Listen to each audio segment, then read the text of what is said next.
Hey guys, tonight we are going back to a time and place that feels almost like a dark fairy tale, a world of staggering contradictions. We're exploring what life was truly like inside one of history's most baffling institutions, the church-owned brothel. I know it sounds like a punchline to a very weird joke, but it was a grim and complex reality for thousands of women in the Middle Ages. The very institution that condemned their souls was, in many places, their landlord and profited from their trade. It's a story of survival, control, and a hypocrisy so profound it's hard to wrap your head around.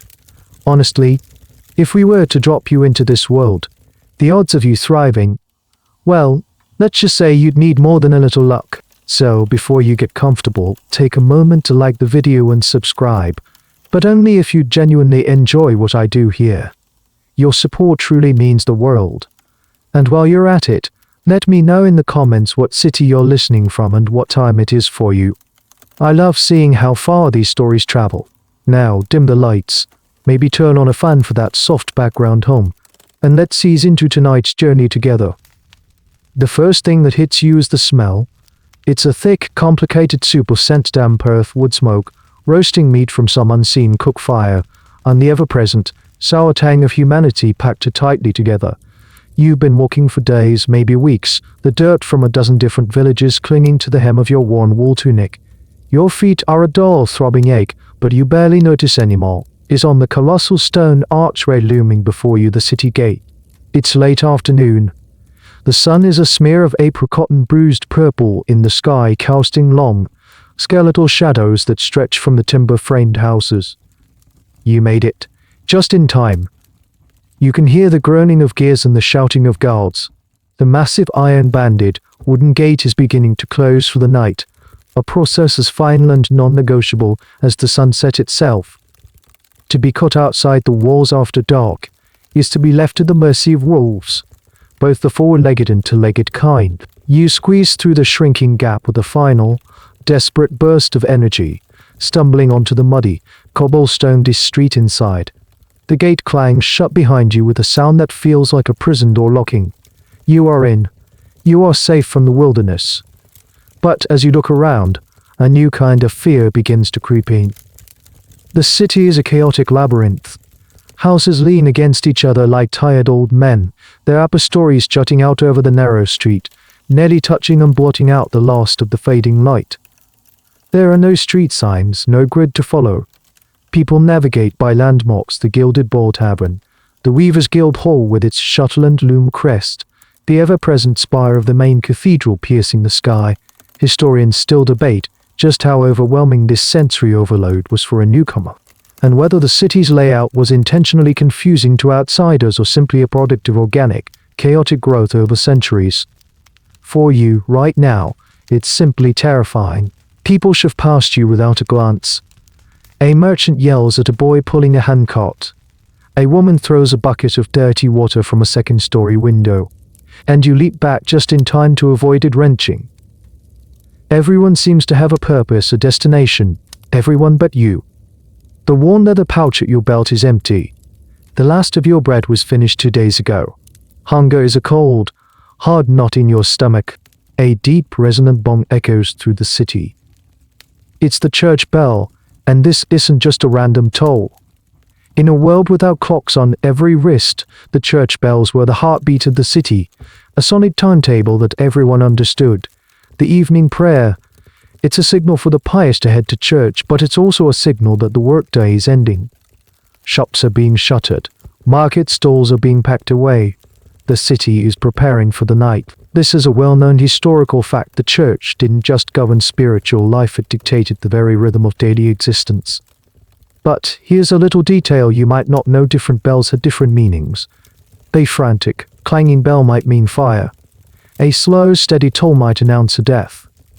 For you, the evening bell is a lonely, mournful sound, a reminder that every door is closing.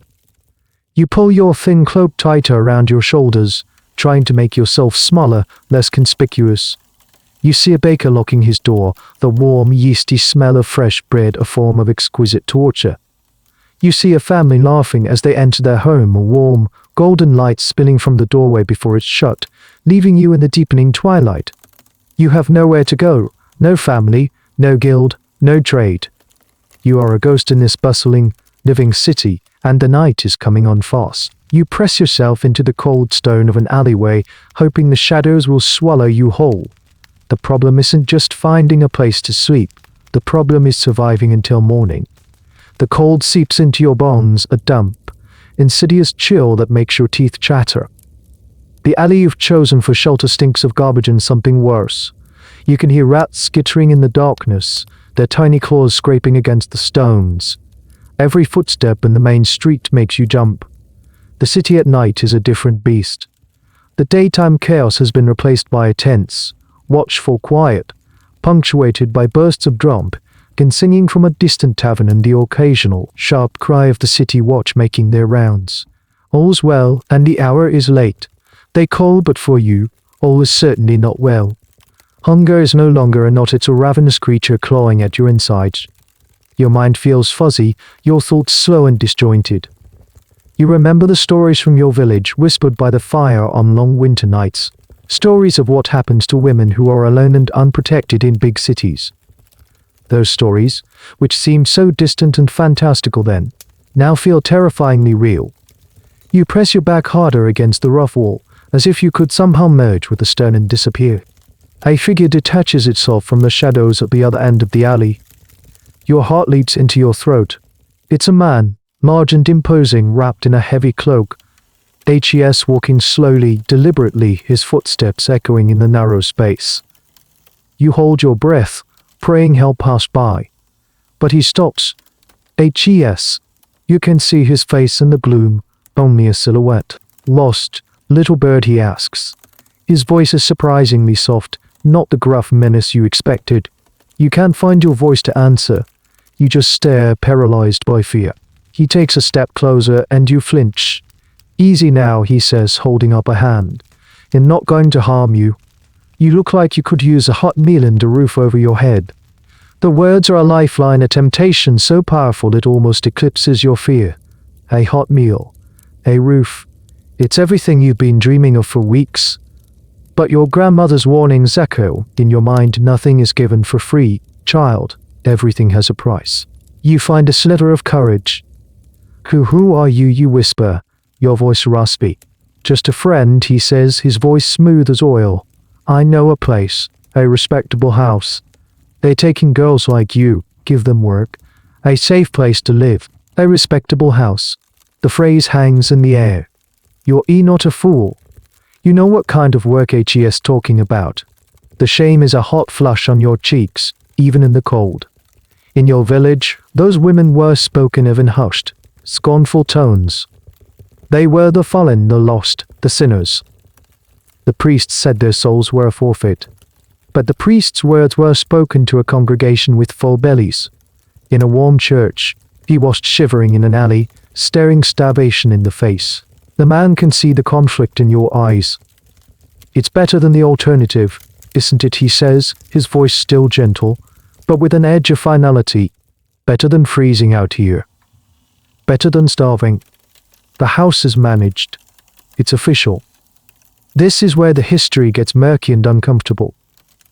These men, often called procurers or more bluntly, pimps, operated in a strange grey area. Officially, abducting or forcing women into prostitution was a crime. But in practice, the line between rescue and recruitment was perilously thin.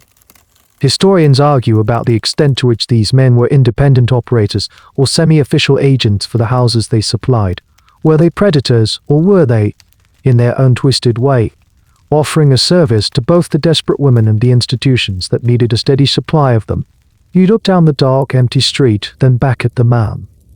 The choice HES offering you isn't really a choice at all. It's a door opening from one prison into another. One is the prison of immediate starvation and death in an alley. The other is a lifetime of something else. But it is a lifetime. There will be a roof. He gestures for you to follow him. Come on. The mistress doesn't like to be kept waiting. Every instinct screams at you to run, to scream, to find another way. But where would you run to what the city gates are locked? Every other door is locked. Your stomach gives another vicious, painful lurch, and the decision is made for you. Slowly, On legs that feel like they're made of lead, you push yourself off the wall and take a step. Then another. You follow the dark silhouette out of the alley, leaving the rats and the garbage behind. You don't look back. There's nothing there to look back on. You are walking towards a future you can't imagine, propelled by the most basic, undeniable human need, the will to live. Even if you're not sure what that life will look like. The cold night air feels sharp on your face, and for a moment, you wonder if this is the last time you'll ever feel truly alone, for better or for worse. The man leads you through a warren of twisting, narrow streets. The farther you walk, the more the character of the city changes. The air grows thicker, heavier with the smell of cheap wine, unwashed bodies, and a cloying, sweet perfume that fails to mask the decay beneath it. The sounds change too. The respectable quiet of the main thoroughfares gives way to a low, constant hum of activity, a door slamming, a burst of raucous laughter, a woman's sharp cry that could be either pleasure or pain. You pull your cloak tighter, your eyes darting nervously from side to side. You turn a corner, and there it is. Not a single house, but an entire street, or perhaps a small, self-contained district. It looks different from the rest of the city, both brighter and seedier at the same time. Lanterns hang from iron brackets on the walls, casting pools of greasy, yellow light. Unlike the rest of the city, which is hunkered down in darkness, this street is awake and alive. This is the designated entertainment zone, what some city ordinances would later officially call a quartier reserve. This segregation was a key historical development. In the High Middle Ages, as towns grew, civic authorities, often in collaboration with the church, sought to control and contain prostitution. Instead of trying to eradicate it, which they deemed impossible, they regulated it by confining it to specific geographical areas. The logic was twofold: it kept the sin from contaminating the respectable parts of the city, and it made it much easier to tax and control. You are now standing at the very edge of one of these moral ghettos. And here's a bizarre little detail from this era: the red light district moniker we know today might have its roots here. But not some historians argue the term came much later. Others suggest that in certain medieval towns, brothels were marked with a red lantern nor a red cross, a symbol mandated by the authorities. It was a brand, a signifier that told the world exactly what this place was. For you, standing there, the lanterns just look sinister, their light flickering like malevolent eyes in the darkness. The man stops in front of a large, timber-framed building. It's no grander than the other houses on the street, but the heavy oak door is studded with iron, and a small, grilled window is set into it at eye level. There's no sign, no welcoming light, just an intimidating sense of finality. He raps on the door with a series of sharp, coded knocks. A moment later, the grille slides open with a screech of metal on metal. A pair of eyes, hardened, suspicious, peer out. "What is it?" a gruff voice asks. Your guide leans in close to the grill and murmurs something you can't quite hear. The eyes scan over you, a quick, dismissive appraisal from head to toe. You feel like a piece of leadstock being inspected at market. The grill slams shut. For a heart-stopping moment, you think you've been rejected, that you'll be thrown back into the street. But then you hear the sound of heavy bolts being drawn, and the door creaks open just wide enough for you to slip through. You step inside, and the man who leads you here doesn't follow. The door thuds shut behind you, the bolt sliding back into place with a deafening finality. The sound echoes in the small entryway. You are trapped. The interior is dark and smells of stale beer and sweat. The man who opened the door is a mountain of muscle with a flattened nose and a permanent scowl. H.E.S. the house enforcer, the bouncer, a role as old as the profession itself. He grunts and jerks his head, indicating you should proceed. You walk down a short, dark hallway and emerge into a common room. It's a large, low-sounding space, hazy with smoke from a sputtering fire and a large hearth at one end. A few rough-hewn wooden tables and benches are scattered around. Several other women are in the room. Some are gathered by the fire, mending clothes. One is staring blankly into a cup of what looks like watered-down wine. Another is laughing with a man in the corner, her laughter sounding thin and brittle. They all look up as you enter, their gazes ranging from curious to hostile to utterly indifferent. You see your own exhaustion and desperation reflected in some of their faces. They are all wearing some version of the same story. A woman detaches herself from a high-backed chair near the fire and approaches you. She's older than the others, maybe in her 40s, but it's a hard 40. Her face is a mask of pragmatism, her eyes sharp and intelligent.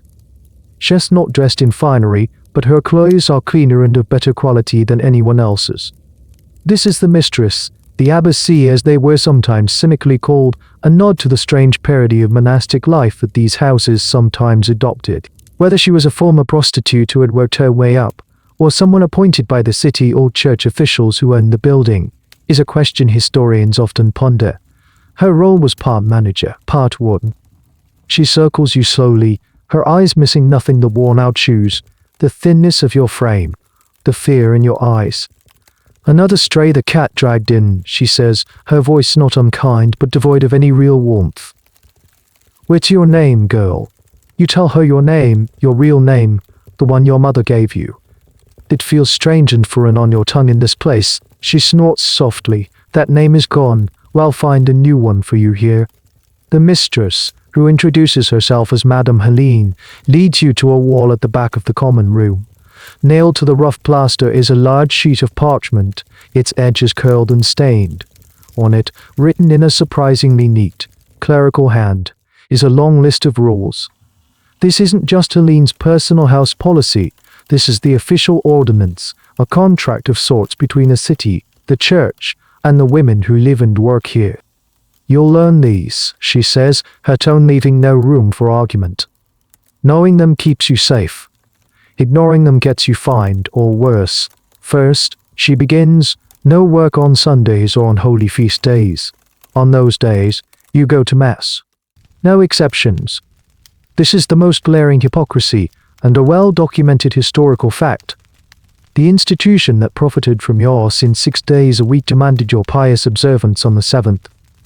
It was a way to maintain a veneer of moral order, a public performance of piety that was as mandatory as any other rule. Second, you are not to leave this street without my permission, and you will never go into the main market or near the cathedral unless it's with a group on Sunday. This was about containment. You are a necessary evil, unlike a plague. You must be kept isolated from the healthy population. Third, no stealing from clients, no hiding money, no fighting with the other girls. These are practical rules designed to keep the peace and ensure the house runs smoothly. Any disputes," she adds, her eyes narrowing, "are brought to me." Then she gets to the financial arrangements. The house provides your bed, your food, and one working dress. For this, a portion of your earnings is paid to the house. Another portion is paid to the city as a tax. What's left is yours. She says this last part with a wry little smile that tells you what's left is never very much. This is the system in a nutshell. You are not an indebted tenant. The house, often owned by a respectable businessman, a nobleman, or even a local monastery or bishopric, charges you for your own upkeep. This created a cycle of debt that was nearly impossible to escape. And here's a truly strange rule you might not expect, a detail that historians uncovered in the archives of cities like Avignon and Paris. Helene points to a line of text. "You are forbidden from blaspheming or taking the Lord's name in vain." The fine is steep. The irony is so thick you could choke on it. You are expected to perform acts condemned by the church, but you must do so without offending God's ears. It's a perfect example of the medieval mind's ability to compartmentalize sin and piety. She continues down the list.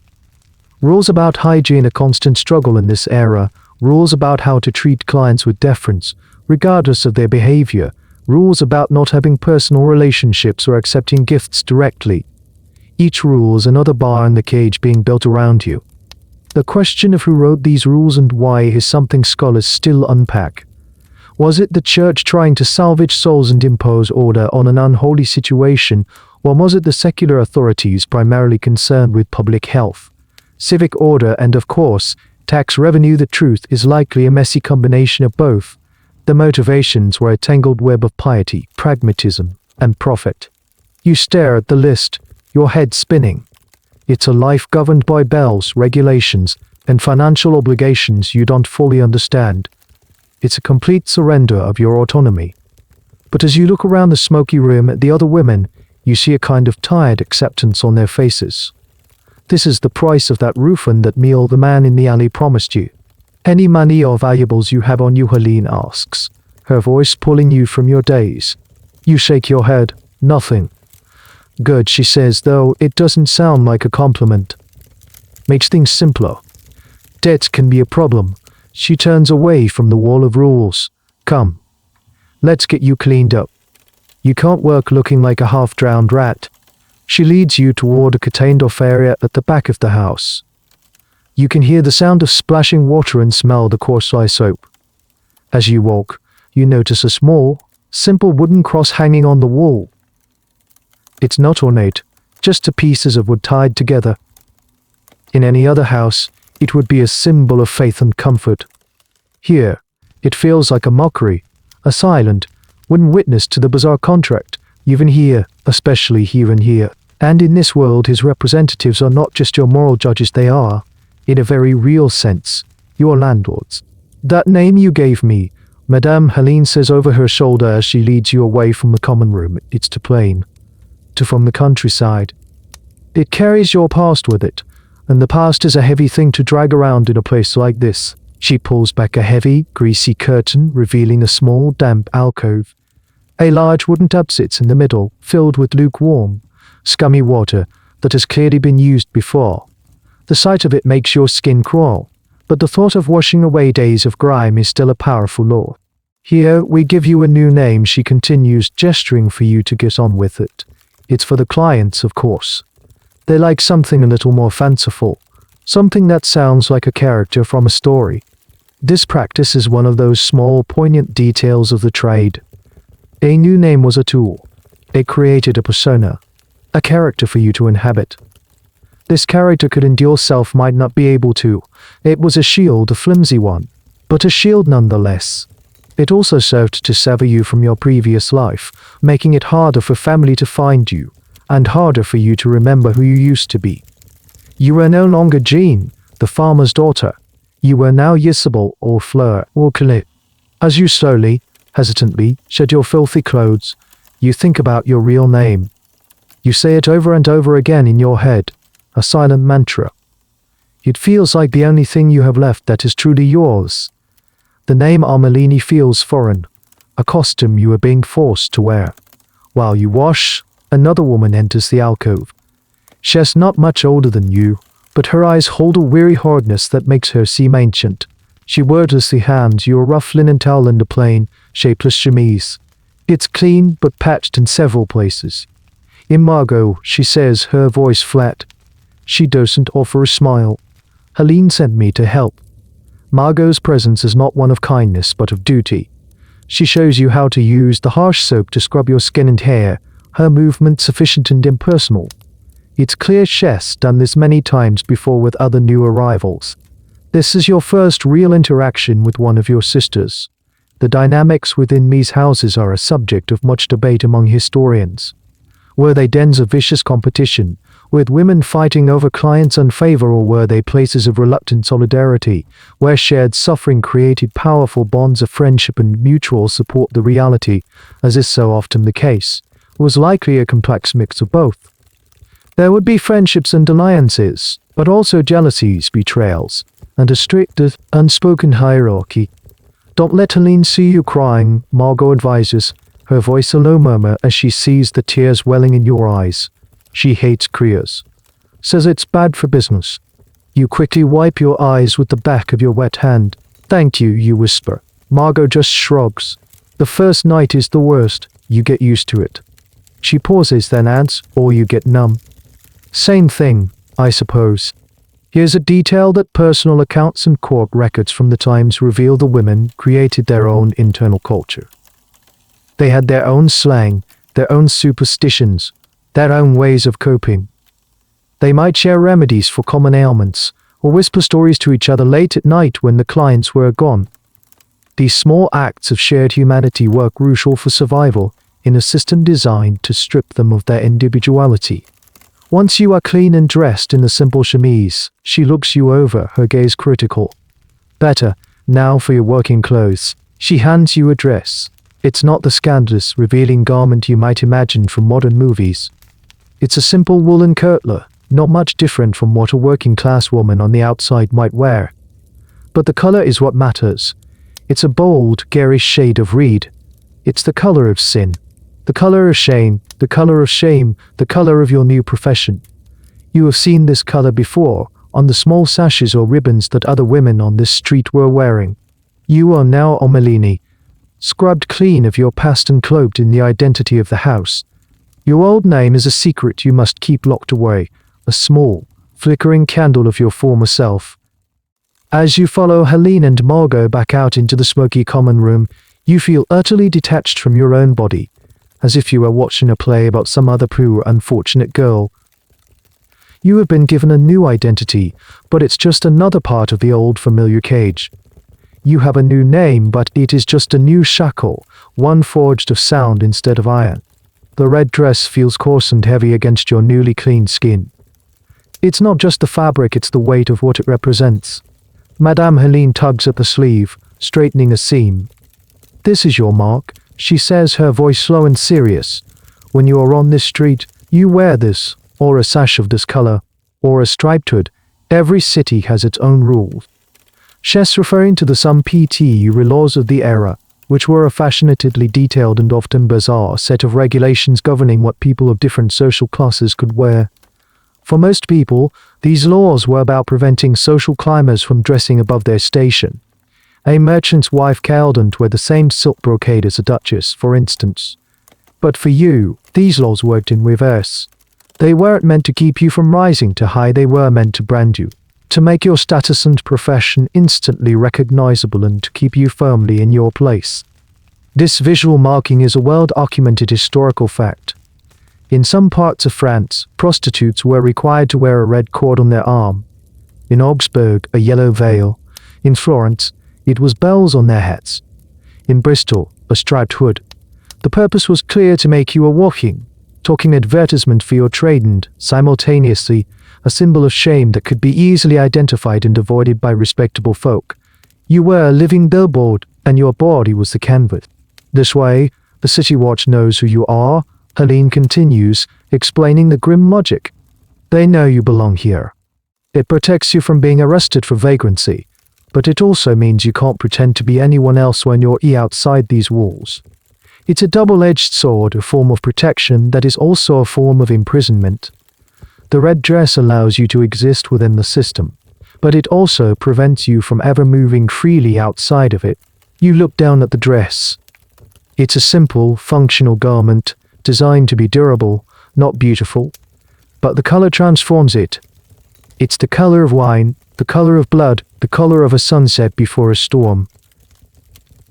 Margot catches your eye and gives a slight, almost imperceptible shake of her head, a silent warning. You understand.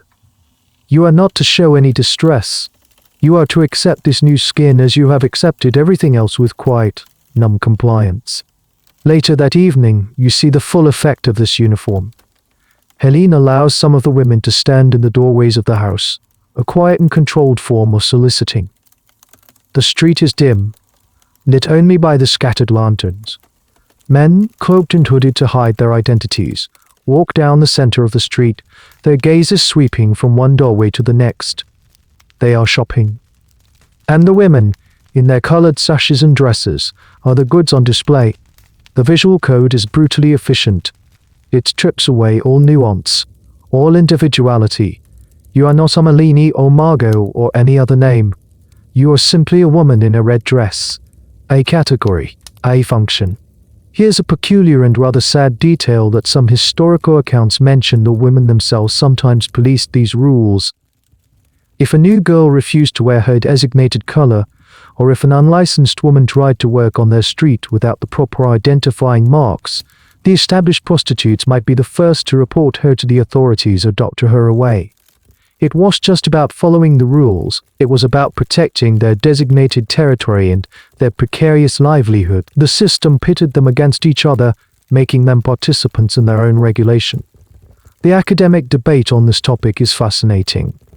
Did these clothing regulations succeed in their goal of containment and control, or did they, paradoxically, create a powerful and visible subculture? Some historians argue that by forcing women into a uniform, The authorities inadvertently fostered a sense of shared identity and community among them. The mark of shame could, over time, become a badge of belonging, a symbol of a sisterhood that existed outside the bounds of conventional society. Tonight, it feels only like a brand, a hot iron searing your identity onto your skin. You don't stand in the doorway tonight. Helene deems you not yet ready. Instead, you sit on a small stool in the common room, trying to make yourself invisible. You watch as men come and go, their faces obscured by shadows and guilt.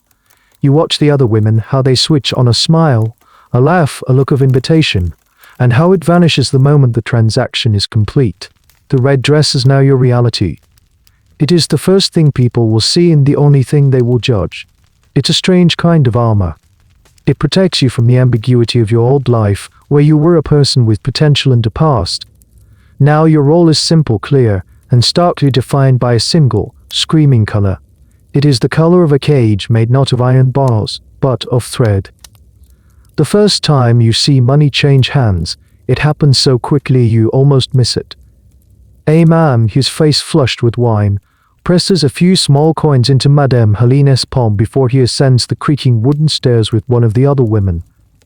Helene's fingers close around the coins with practiced ease, and they disappear into a leather pouch tied at her waist. None of it touches the other woman's hand. This is the central nervous system of the house, the flow of currency that dictates everything. You soon learn the intricate and unforgiving economics of your new life. You are not paid directly by the clients. All money goes to the house, to Helene, who acts as the banker and bookkeeper. At the end of the week, she will tally your earnings and then begin the subtractions. First comes the house's share. This is a significant percentage, often half or even more. This, Helene explains, covers your bed and board. It pays for the roof over your head, the things you eat twice a day, the firewood, the candles. It is your rent, your grocery bill, and your utility payment all rolled into one non-negotiable fee. Then comes the city's share. Prostitution in these regulated zones was taxed. This is one of the primary reasons civic authorities tolerated its existence. It was a reliable source of revenue. In some cities, the tax was a flat fee levied on the house. In others, it was a percentage of the earnings. This money flowed directly into the city coffers, paying for public works, city guards, and the salaries of the very officials who drafted the rules governing your life. And then there's the church's cut. This is the most bewildering part of the whole equation, the point where logic seems to completely break down. The church as an institution officially condemned prostitution by lending of money for interest usury. Yet, in many towns, religious bodies like monasteries, convents, or bishoprics were major property owners. If they owned the land or the building that your brothel was on, they collected rent. This historical fact is confirmed by property deeds and financial records from cities all across medieval Europe. The mental gymnastics required to justify this were incredible. The argument, often made by scholastic theologians, was that the church was not profiting from the sin itself, but merely collecting a legitimate rental income from a property it owned. The sin was your problem, and the client's problem. The rent was just business. Whether the priests and bishops who cashed these checks truly believed this distinction, or if it was just a convenient loophole, is a question that historians still debate with great intensity. But the deductions don't stop there. There are fines. Did you argue with another woman that's a fine? Did a client complain a fine? Were you caught hiding a coin? A customer tried to give you directly a very steep fine, and likely a beating from the house enforcer. And here's a bizarre little tidbit about the currency itself. The coins are a mix of silver and copper, coming from different towns and feudal domains, each with its own stamp and weight. Helene is an expert at evaluating them, knowing which ones are clipped or debased. But there was also a belief, a superstition really, that the money earned in this trade was unlucky or tainted. Some folktales claimed that this money, if mixed with honest earnings, would cause the good money to disappear. It was called the devil's tithe. Because of this, some merchants were reluctant to accept it, and the women often had to spend it quickly or exchange it through Helene at an unfavorable rate. Your money was, in a sense, as stained as your reputation. By the time Helene has subtracted the rent, the taxes, the fines for any perceived infraction, and perhaps a mandatory contribution to the church poor box. The irony: what is left for you is a pittance. From that tiny amount, you must then pay for any extras. Do you need new shoes because yours have worn through? You must buy them from a peddler Helene allows in, at an inflated price. Do you want a ribbon for your hair? A small luxury to feel human, you must buy it. The red dress provided by the house is for working. If you want a different chemise for sleeping, you must pay for it. The system is designed to keep you in a permanent state of debt and dependence. It is a brilliant, cruel piece of economic engineering. You are working, but you are never working for yourself. You are a cog in a machine that generates profit for the house, the city, and indirectly, the church. You are the raw material, and your body is the site of production. The currency that flows from it enriches everyone but you. It is a river of coins, and you are standing in the middle of it thirsty. Madame Helene finally decides it's time for you to see your designated space. She leads you up the narrow, creaking staircase you saw earlier. The air grows warmer and staler the higher you go. The walls are thin, you can hear every sound from the rooms you pass, a low murmur of conversation, a sudden burst of laughter, a sigh. The staircase opens onto a long, low silent dormitory. It's not a corridor of private rooms, but one large, shared space. This is the most common arrangement in these houses. Private rooms were a luxury few could afford and were inefficient for the house owner. A large, open dormitory allowed for more women to be housed in the same square footage, maximizing profit. It also meant there was no privacy. Rough straw-filled mattresses, sometimes called pallets, are laid out on the floor or on low wooden frames, packed closely together. There are perhaps a dozen of them in this room. A few have thin, ragged blankets. Most have nothing but the stained ticking of the mattress itself.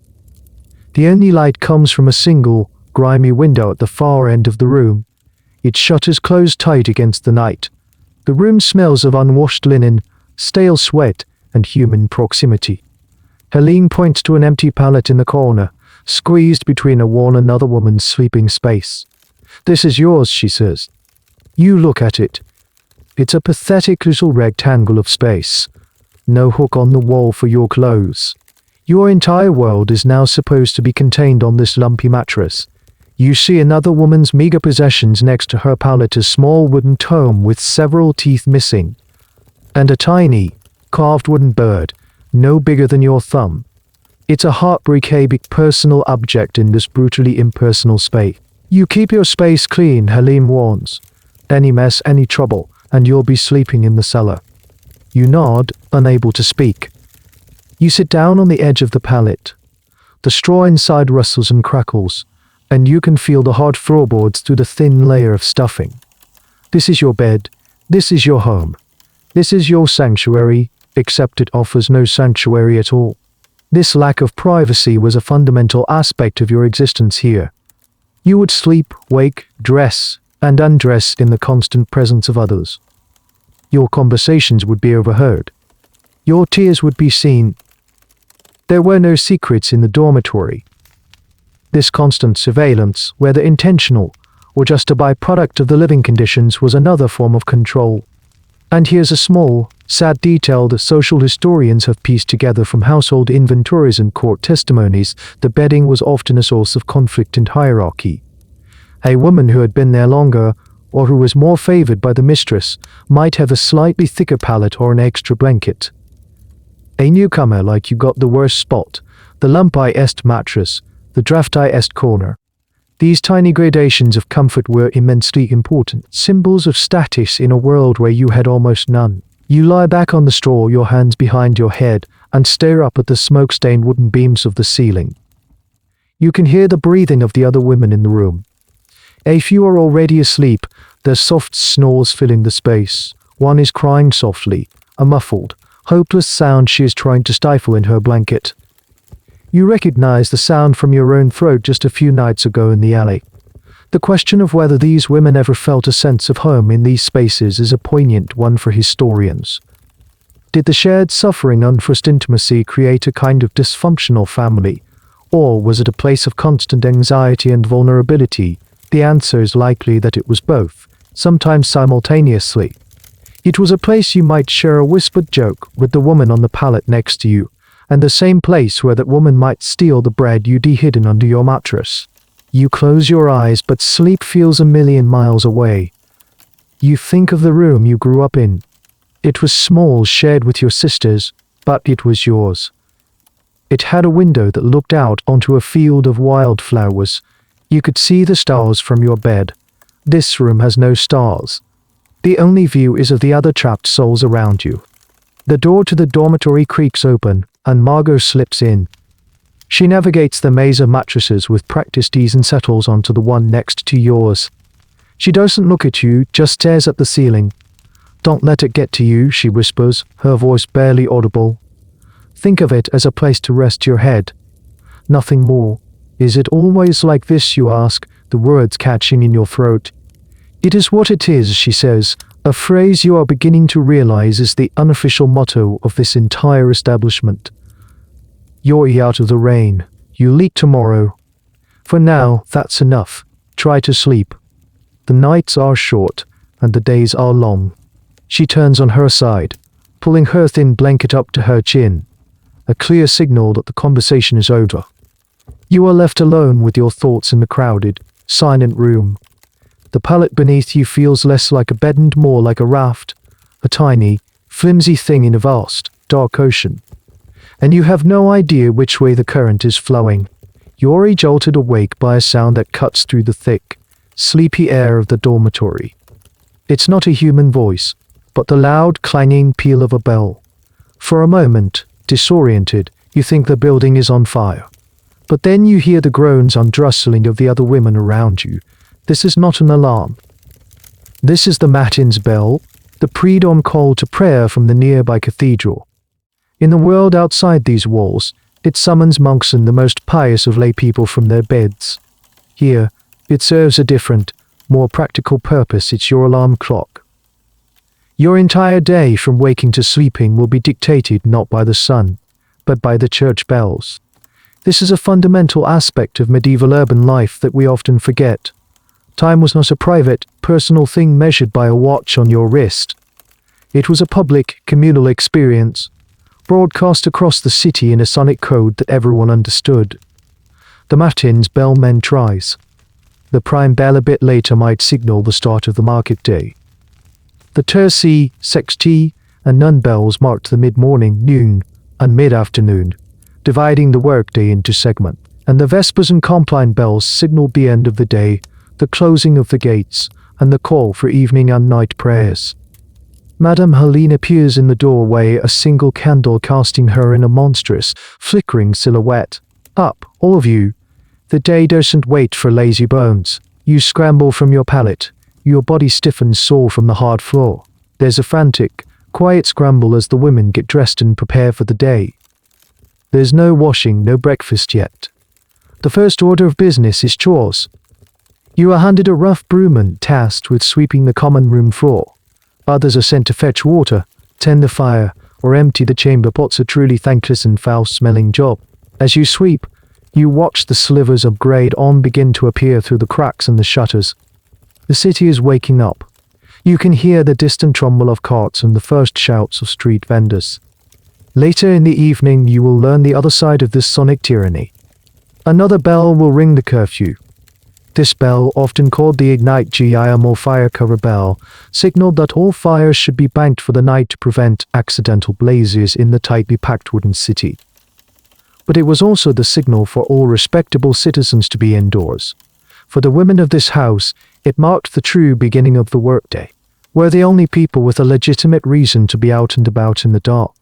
And here's a quirky little detail about the bells: their sound was not always welcome.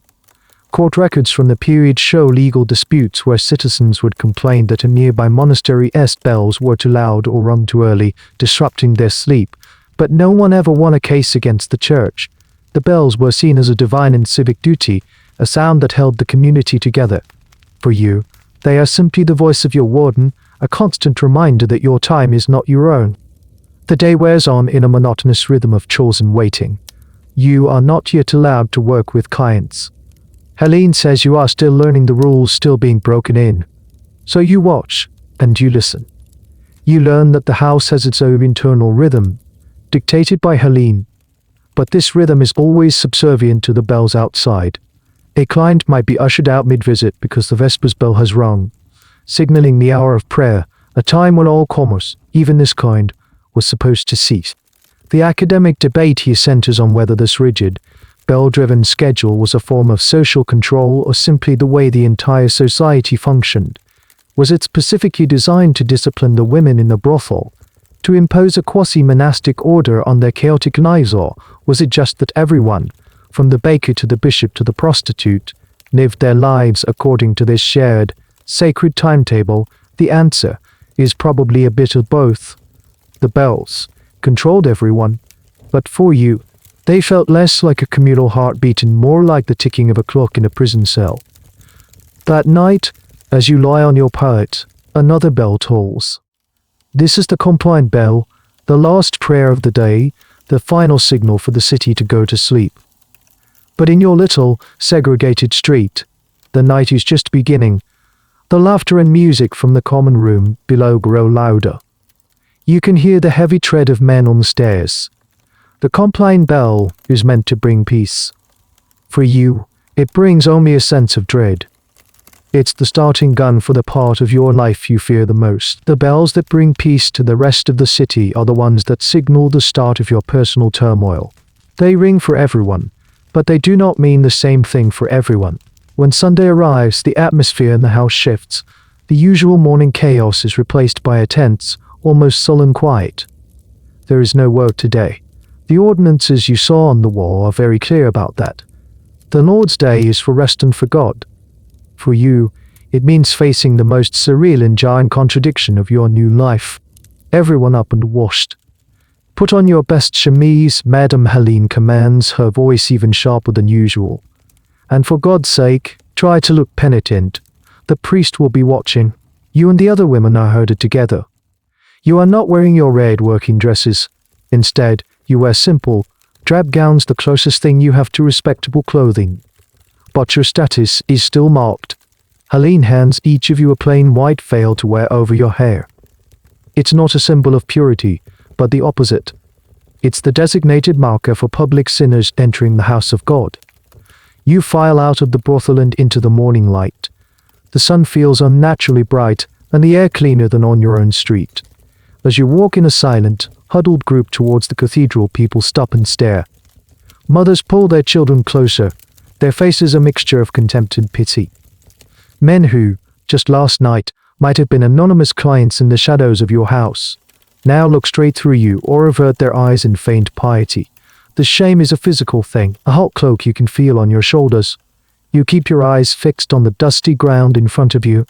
This forced church attendance was common practice across Europe. It served a dual purpose for the authorities. On one hand, it was a public spectacle of the church's power to command even the most fallen of its flock. On the other, it was meant to be a tool for your salvation, a weekly opportunity to hear the word God and repent. Whether it ever felt like that to the women themselves is a matter of deep historical speculation.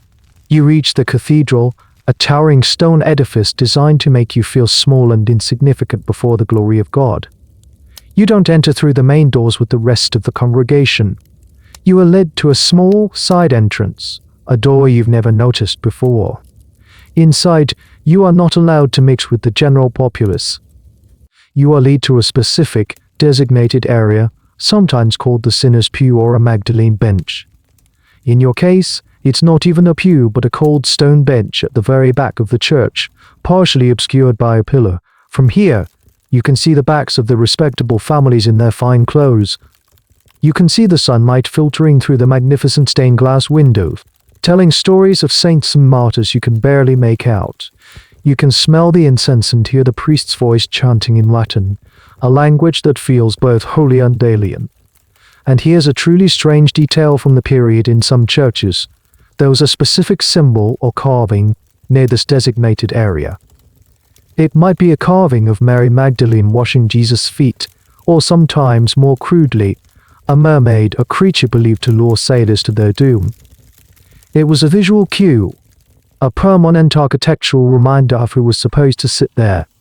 You sit on the cold bench, the white fae, itching your scalp.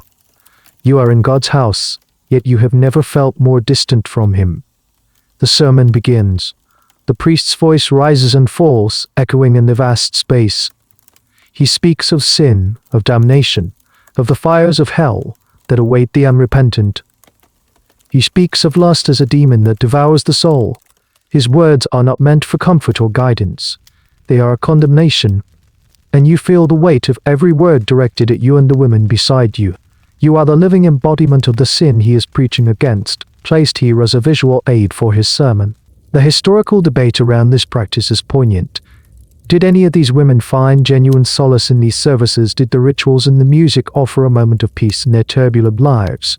Or was it purely an exercise in ritual humiliation? Some revisionist historians argue that for some women, this weekly outing was their only connection to the wider world, a brief escape from the confines of the brothel. However uncomfortable, they might have focused on the music, the art, or simply the change of scenery, mentally blocking out the shaming aspects. As the congregation lines up to take communion, you and the other women remain seated. You are not worthy. You are a spectator to salvation, never a participant. You watch as the baker who refused to give you bread, the merchant's wife who scowled at you in the street, all take the holy sacrament. They are cleansed. You are not.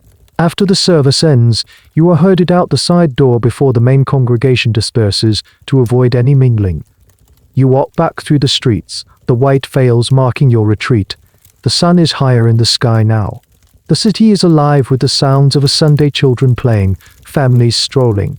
It's a world you can see and hear, but one you can never rejoin. Back in the house, the tense piety evaporates instantly.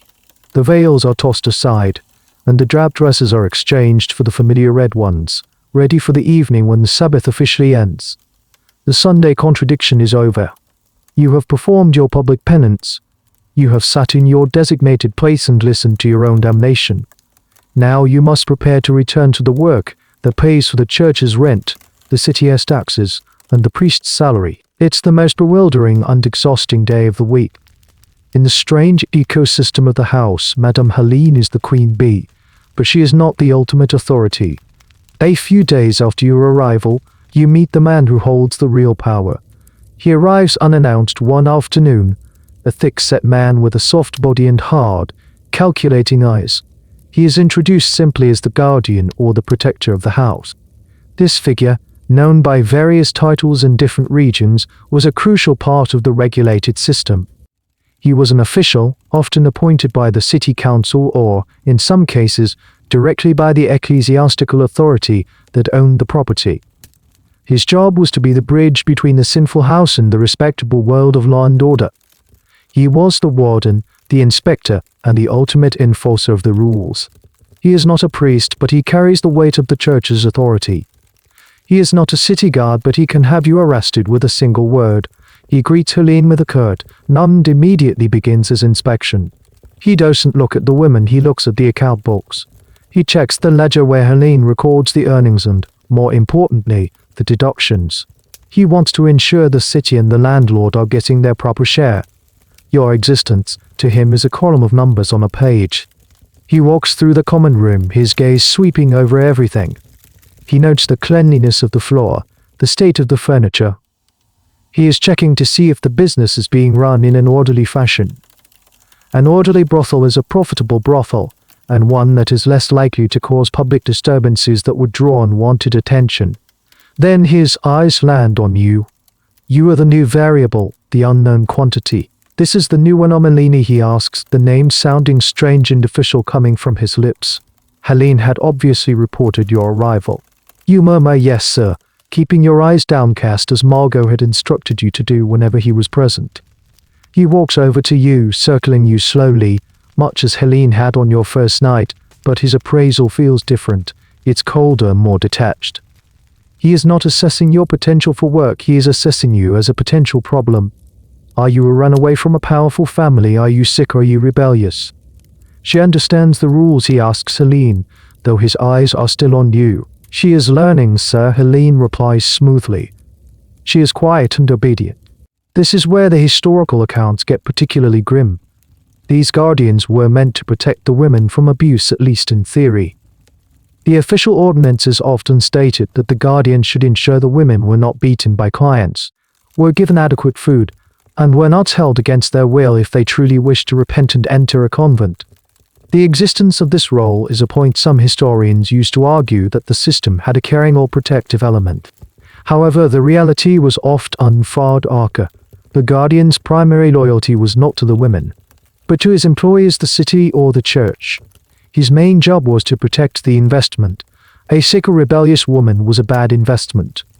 Many personal accounts and court records that have survived tell stories of these men being just as exploitative as anyone else, demanding their own cut from the women, or using their power to gain personal favors. The debate continues: were they protectors or predators? The answer most likely varies greatly from one town to another, and from one man to another. Here's a peculiar detail: in some university towns, like Oxford or Cambridge, a similar role was held by university officials.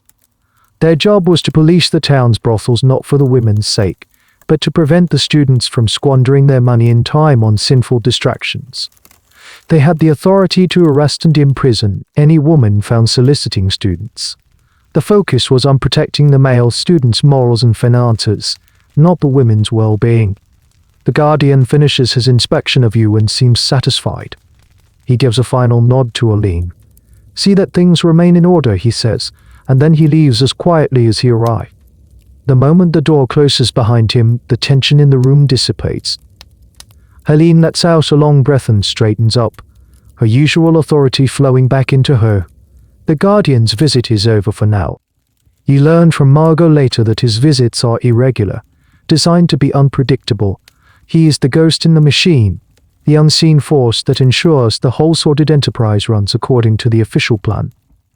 He is the living embodiment of the system's core hypocrisy, a man asked by the authorities to manage us and they publicly condemned. He doesn't carry a cross or a sword, but his power is absolute. He is the watchful eye of the establishment, making sure that even in this place of professed lawlessness, the laws of profit and control are strictly obeyed. His presence is a reminder that you are not just trapped by the walls of the house, but by an entire civic and religious structure that has sanctioned your cage. The public rest area or common room is the heart of the house, and in the quiet, waiting hours of the afternoon, it becomes its soul.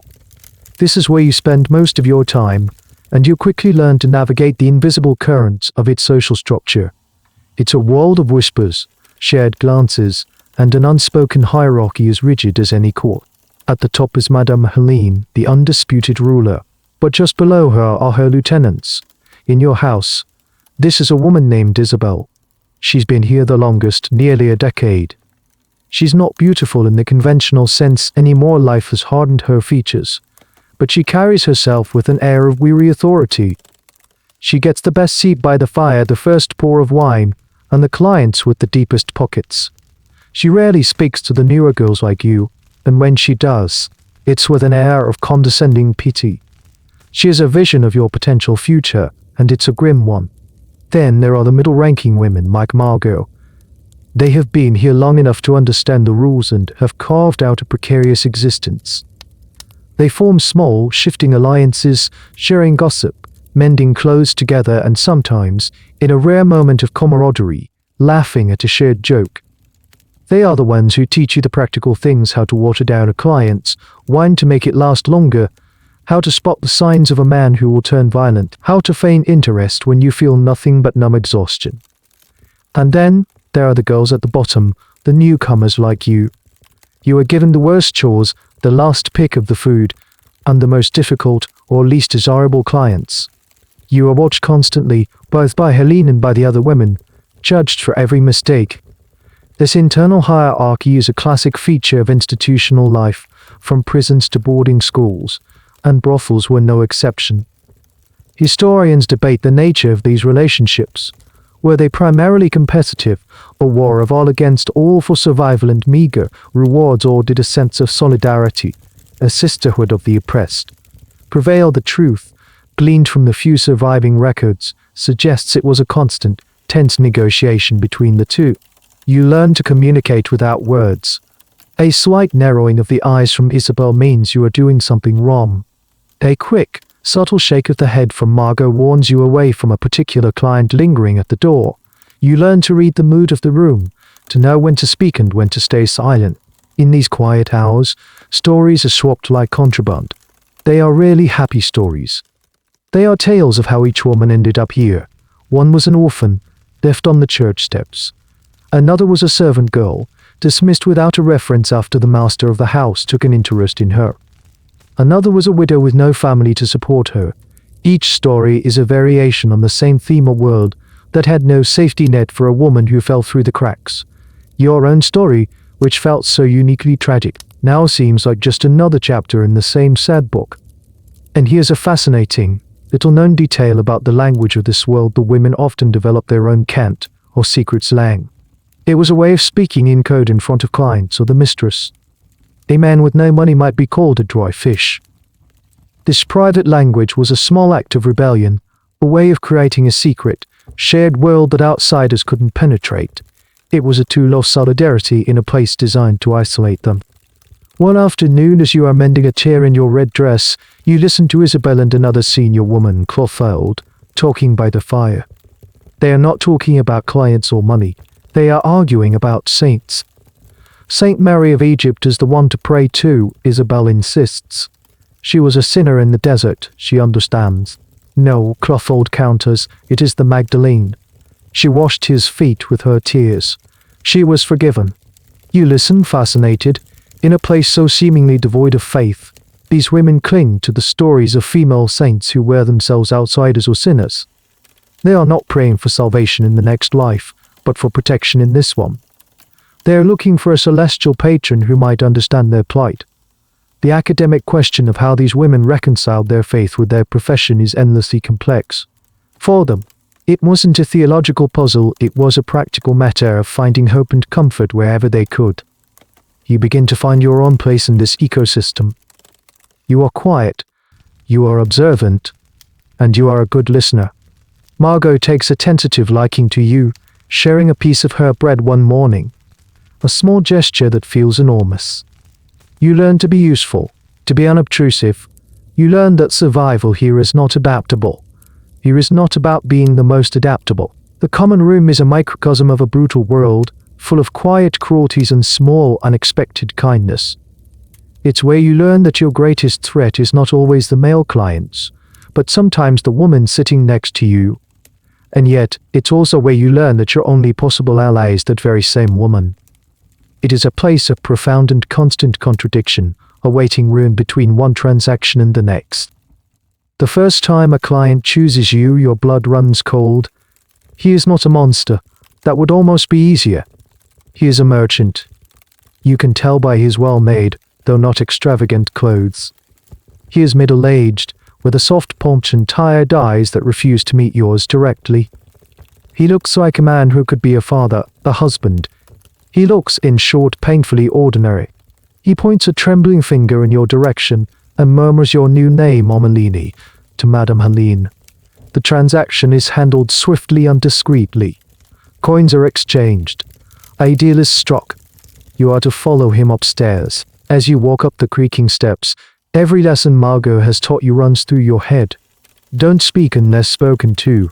Don't ask their names. Don't look them in the eye for too long. Become a ghost. The men who come to this house are a cross-section of the city's male population, a fact that both civic and church authorities were well aware of. They were soldiers and students, craftsmen and merchants, apprentices and even, though it was rarely acknowledged, priests and monks. The clientele of these regulated brothels is a well-documented, if uncomfortable, historical reality. The very men who upheld the patriarchal social order, who benefited from the public condemnation of your profession, were the same men who consumed your services in private. The merchant follows you into one of the small, cell-like rooms off the upstairs corridor. It's barely larger than your space in the dormitory, containing only a narrow bed and a wooden stool. The air is close and smells of stale wine. He remains silent, standing awkwardly by the door. He seems as nervous as you are. This is the great, unspoken secret of the trade. The men who came here were not all conquering brutes. Many were driven by a loneliness, a sadness, or a confusion that the rigid society outside could not accommodate. The church taught that any desire outside of procreation within marriage was a sin. There was no room for nuance. This house, this transaction, was the only sanctioned outlet for a whole universe of forbidden or unaccompanied human feeling. My wife. She is sick, the merchant finally says, his voice thick with an emotion you can't quite decipher. She has been for a long time. He is not trying to excuse himself, but to explain. He is trying to bridge the chasm of the commercial transaction, to find a sliver of human connection. You are not supposed to engage. You are supposed to be a blank slate, a mirror that reflects back whatever the client wants to see. But you hear the ache in his voice, and it resonates with your own. And here's a truly strange detail uncovered by historians studying confessional manuals, the guides written for priests on how to hear confession. These manuals often had detailed, almost obsessive questions for men about their visits to brothels. Did you go on a holy day? Did you speak her name? Did you feel affection for her? The act itself was a sin. But these nuances mattered. A sin compounded by affection was considered more dangerous, because it threatened to blur the line between commercial lust and the sacred institution of marriage.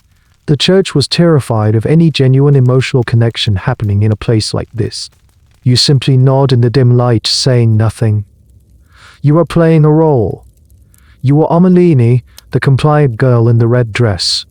You are whatever he needs you to be: a substitute, a confessor, a ghost. The encounter is mercifully brief. It is fumbling unsad, devoid of passion or cruelty. It is simply a transaction of loneliness. When it is over, he gets dressed in silence, and without another word he leaves. You are left alone in the small, airless room, feeling a profound and hollow emptiness. You have not been hurt, not physically, but you feel as though a small piece of you has been chipped away, a piece you will never get back. The historical debate on this topic is intense. Did the existence of these brothels protect respectable women? As theologians like Thomas Aquinas argued, he famously compared prostitution to a sewer in a palace. Take away the sewer, and the palace will become an evil and stinking place. Was it a necessary evil that channeled male lust away from virtuous wives and daughters, or did it simply reinforce the idea that all women could be categorized and commodified? Ultimately devaluing all of them, did it teach men that intimacy could be bought and that women's bodies were public property? This is a question scholars will likely never agree upon. You go back downstairs to the common room. Helene gives you a sharp, appraising look but says nothing. Margot hands you a cup of watered wine. The first one is over, she says quietly. You take a sip of the wine. It tastes bitter. You look around the room at the other women. You see Isabel talking to a soldier, her laugh loud and practiced. You see a young girl, newer even than you, staring at the fire with blank, empty eyes. You are one of them now. Truly one of them. The line has been crossed. You have met the visitor who wears the crucifix around his neck during the day, and you have seen the profound his neck during the day, and you have seen the profound, hypocritical sadness that brings him to your door at night. A few weeks into your new life, you wake up with a scratchy, thready throat and a pounding head. By noon, a fever has taken hold, leaving you shivering and weak on your straw pallet. In the cramped, unhygienic conditions of the house, illness spreads like wildfire.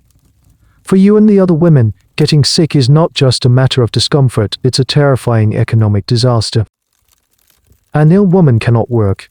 If you cannot work, you cannot earn. But the debts don't stop. You are still charged for your bed and your food, even if you're too sick to eat it. A short illness can plunge you deeper into debt to Madame Helene. A long one could see you cast out into the street, now not only poor and disgraced, but also sick. Good health is not a given, it is the essential to love your trade, and its absence is a constant threat. Helene comes to look at you, her face a mask of annoyance rather than sympathy. A sick girl is a liability. She feels your forehead, clicks her tongue, and leaves, muttering about the cost of it all. Later, Margot brings you a steaming cup. Drink this, she says. It's a bitter herbal infusion. Yarrow and willow bark. It will help with the fever. In an age before modern medicine, healthcare was a patchwork of folk remedies, university-trained physicians and prayer. For the common person, and especially for women like you, Access to a licensed physician was impossible. They were expensive and served the wealthy. Your healthcare comes from the collective knowledge of the women around you, a repository of herbal wisdom passed down through generations, which could prevent a pregnancy or end one. This knowledge was powerful, essential for survival, and also dangerous. A woman too skilled in herbs could easily be accused of witchcraft. This is a well-documented aspect of medieval women's lives. They were the primary caregivers, the local healers.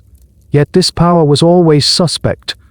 The line between a healing brew and a sorcerer's potion was dangerously thin in the eyes of the church and the law.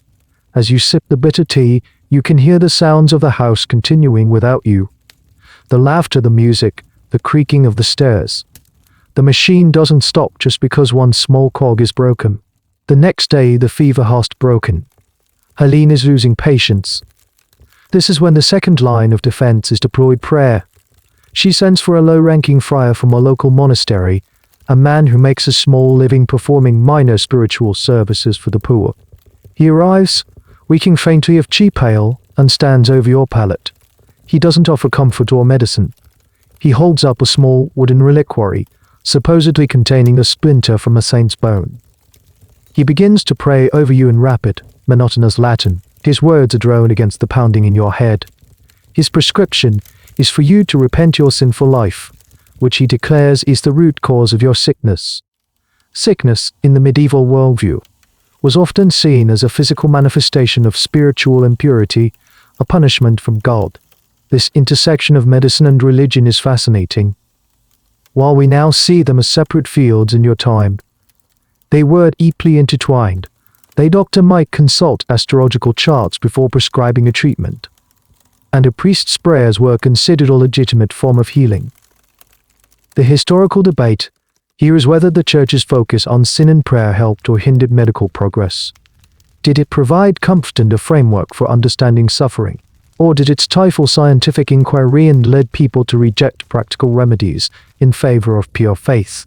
And here's a truly strange detail: there were specific saints for specific ailments.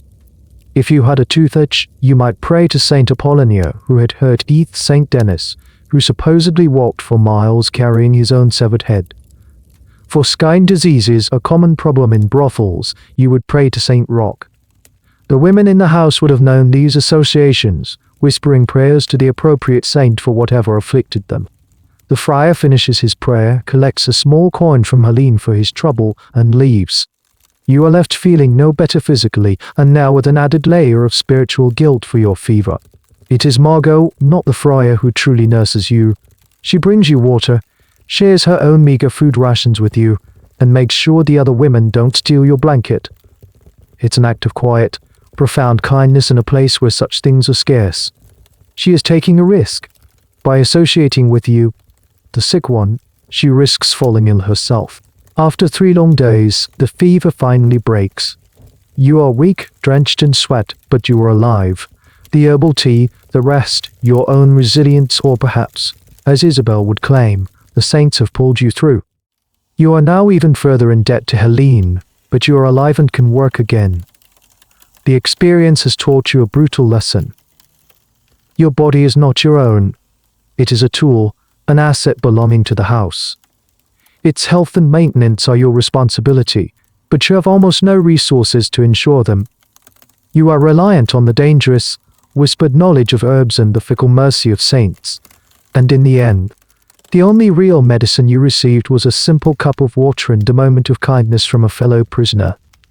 Now that you are healthy enough to work again, you are thrust into the relentless, unforgiving cycle of the house economy.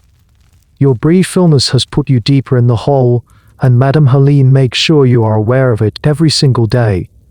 She keeps a ledger, a thick book with your new name, Omelini, inscribed at the top of a page.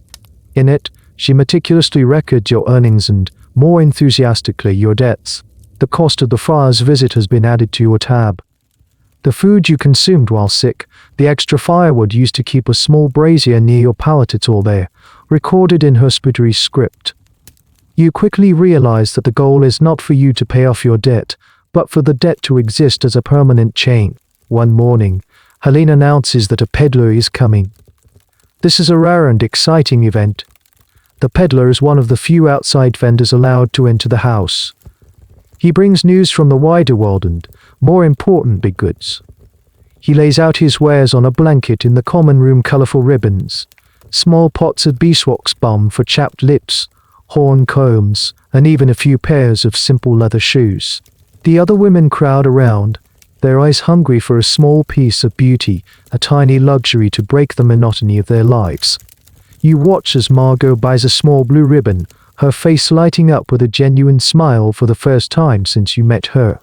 Your eyes are drawn to a simple linen dress on the peddler's blanket. It's not your work dress, the garish red one. It's a plain undyed chemise, the kind of thing you could wear to sleep in, something that feels like it belongs only to you. It represents a sliver of privacy, of personal dignity. You ask the price. The peddler names a sum that seems astronomical. It's more than you could hope to clear in a week, maybe two. This is the debt trap in action. You are provided with the bare essentials to do your job: one dress, basic food, but anything beyond that, anything that might make your life more comfortable or human, must be purchased. And the prices are always inflated. Helene gets a cut from the peddler for allowing him access to a captive market. Here's a specific, documented detail of this economic trap: the clothing debt. In many medieval ordinances regulating brothels, it was explicitly stated that a woman could not leave the house until she had paid off all her debts to the mistress. The largest of these debts was often for clothing. A woman might be given a fancier dress to attract 12-year clients, but the cost of this dress would be added to her ledger at a hugely inflated price, ensuring she could never work her way to freedom. She was literally wearing her own chains. You turn away from the peddler's wares, a cold feeling of hopelessness settling in your stomach. You will never afford that simple dress. You will be mending this same red kirtler for years to come. Later that week, Helene introduces another charge, a soap tax. She claims the cost of the harsh lye soap used for laundry and bathing has gone up, and the cost must be passed on to you. It's a tiny amount, but it's one more drop in an ever-filling bucket of debt. These arbitrary and often invented fees were a common tactic used by mistresses to keep their girls under financial control. The historical debate here revolves around the concept of agency. Did these women have any economic power at all? Some historians, focusing on court records where prostitutes sued clients for non-payment, argue that they had some legal standing and were not entirely powerless. They could, in theory, use the system to their advantage. Other historians argue this is a romanticized view. They point to the overwhelming evidence of debt bondage and exploitation, suggesting that these small acts of resistance were the exception, not the rule. The system was overwhelmingly stacked against you. You see the result of this system in the older women, like Isabel. She has nicer things: a real blanket, a small mirror. But she is not free. She has simply become a more comfortable, more valuable prisoner. She has learned to work the system for small advantages, but she has never escaped it. Her wealth is an illusion, a collection of trinkets bought at a high price, her chains gilded but no less strong. You start to see the house not just as a physical prison but as an intricate financial one. Every coin that passes through your hands is counted, taxed, and diminished until almost nothing remains. You are running on a wheel, working tirelessly just to stay in the same place. The red dress you wear is not just a symbol of your trade. It's a constant, wearable reminder of your debt. It's the property of the house, until you've paid for it, and the price is always just out of reach. The dream of buying that simple linen chemise fades, replaced by the grim, daily reality of the numbers in Helene's ledger. The city erupts in a cacophony of sound and color. It's the feast day of the city's patron saint, one of the most important holidays of the year. For most citizens, it's a day of joyous celebration, of church services followed by feasting, markets, and public pageants. For you and the women of the house, it is a day of profound and stressful contradiction. The rules are explicit: no work. The house is officially closed for business.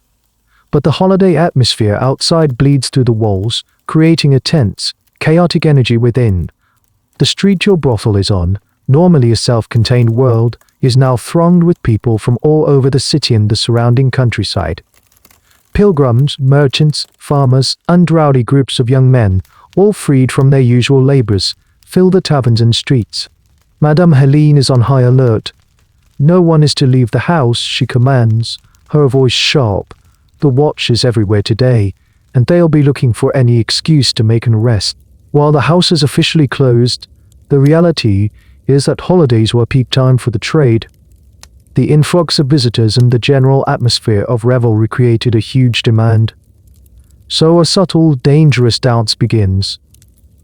The front door remains barred, but the house's enforcer keeps a close watch through the peephole.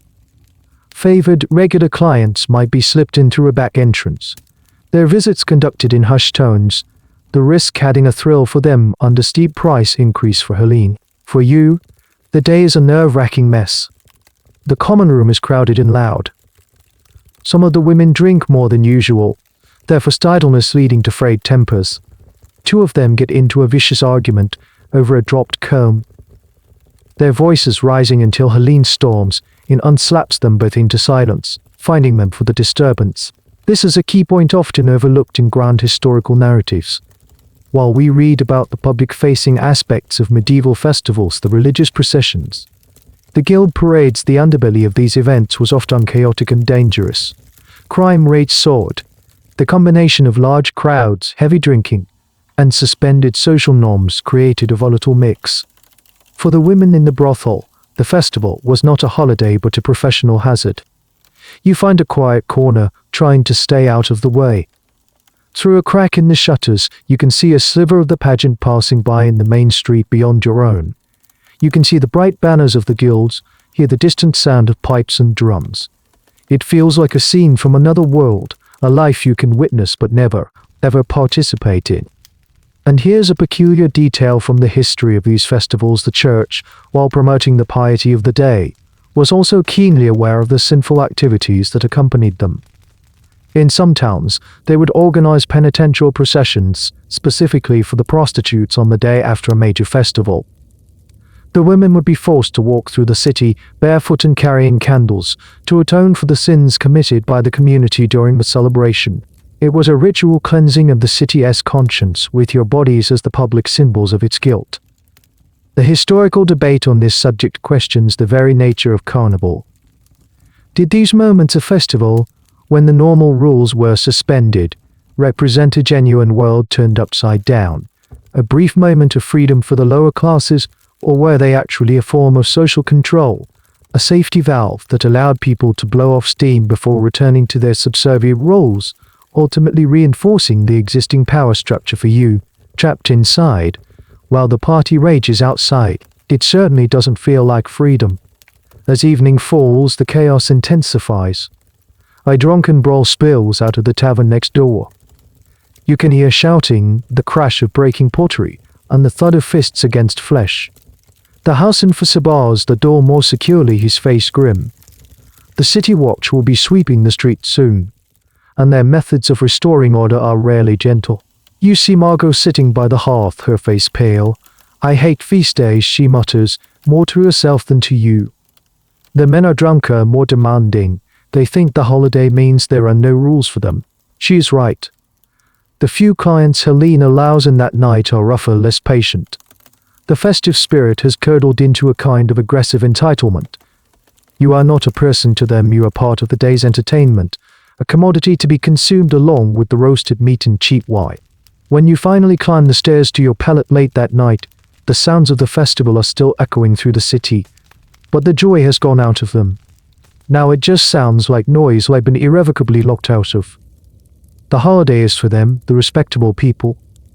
For you, it's just a day where the risks are higher, the men are meaner, and the feeling of being trapped is more acute than ever before. There is a small, grimy window at the end of the dormitory, high up on the wall. It's the only window in the room, and it becomes your secret obsession. It's too high to see out of when you're standing, but you discover that by dragging over a loose wooden crate from the corner and standing on it, you can just peer over the sill. This becomes your private ritual, a few stolen moments each day when Helene is busy and the other women are otherwise occupied. The view is not beautiful.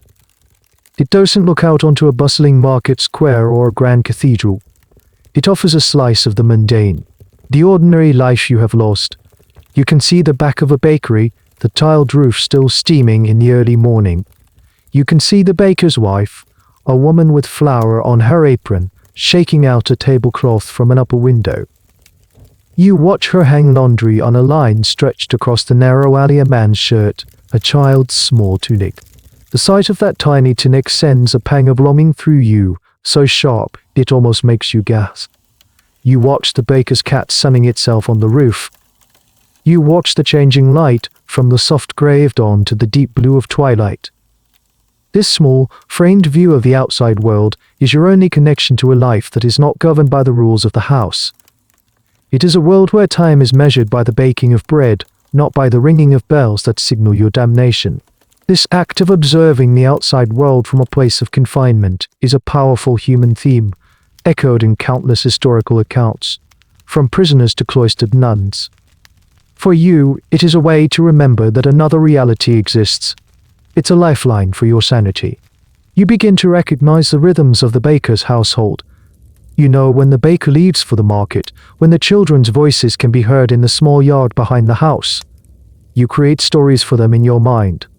You give them names and imagine their conversations. The woman is named Agnes. Her husband is Stefan. They have 2 children, a boy and a girl. This act of imagination is a small rebellion, a way of populating your desolate inner world with something other than the grim reality of the brothel. Here's a small, poignant detail that historians of daily life have noted: windows in the medieval period were often status symbols. Glass was expensive, so most common houses had windows that were empty openings covered by wooden shutters or old parchment, which let in light but offered no clear view. The fact that your dormitory has a real, if tiny and dirty, glass window in the building might have served a different purpose. Blurry piece of glass is the most precious thing in the world. One afternoon, while you are at your perch, you see the baker's wife, Agnes, drop a wooden clothespin. It falls from her hand and lands in the muddy alley below. You see her sigh, a gesture of weary frustration that you understand completely. She looks down at the lost pin, then up at the sky, as if debating whether it's worth the trouble of going down to fetch it. She decides it isn't and turns back inside.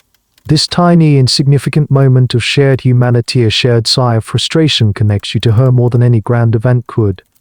She is not a saint or a sinner, she is just a woman, tired at the end of her day, just like you. The wall between your world and hers feels, for a second, almost permeable. The historical debate here touches on the concept of separate spheres. Traditional history often paints a picture where men inhabited the public sphere, the home. Your existence complicates this. Yet it is also a domestic space. You are a public woman, yet you are confined as if in a private prison. Where do you fit? Historians now argue that these spheres were never as separate as we thought, and that women, especially of the lower classes, constantly navigated the boundaries between them. You, looking out your window, are literally gazing from one sphere into another, belonging to neither. One day, Helene catches you. You're on your crate, lost in your observations, and don't hear her enter the dormitory. What are you doing? She demands, her voice sharp. You scramble down from the crate, your heart pounding. Nothing, madame, just getting some air. She looks from you to the window, her expression unreadable. There is no air for you out there, she says, her voice flat. Your world is in this house. Looking out there will only make you miserable. Stop dreaming. She doesn't punish you, but her words are a punishment in themselves. She is right, of course. Every moment you spend looking out that window is a moment you are reminded of everything you don't have. It is a form of self-torture. But you don't stop. You can't. That small grimy window is more than just a view. It's a promise. A promise that a world of baking bread and crying children and lost clothespins still exists. It's a promise that you were once part of it, and a desperate, flickering hope that someday you might be again. It is your small, square patch of sky in a world that is otherwise all stone walls and closed doors. One evening, a different type of client arrives. He is not a merchant or a soldier, but a scholar, a university student, identifiable by his dark, simple robes and the ink stains on his fingers.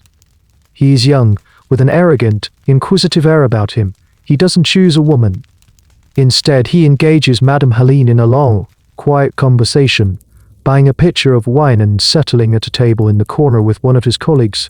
You and Margot are tasked with serving them. As you refill their cups, you catch snippets of their conversation. They are not speaking of pleasure or desire. They are speaking of theology, and they are speaking about you. It is as the great Augustine wrote, the first student says, his voice full of the certainty of the newly educated, prostitutes are a necessary evil. They are the bilge water in the ship of state, foul and necessary, to keep the vessel from being swamped by the waves of uncontrolled lust. His friend nods sagely.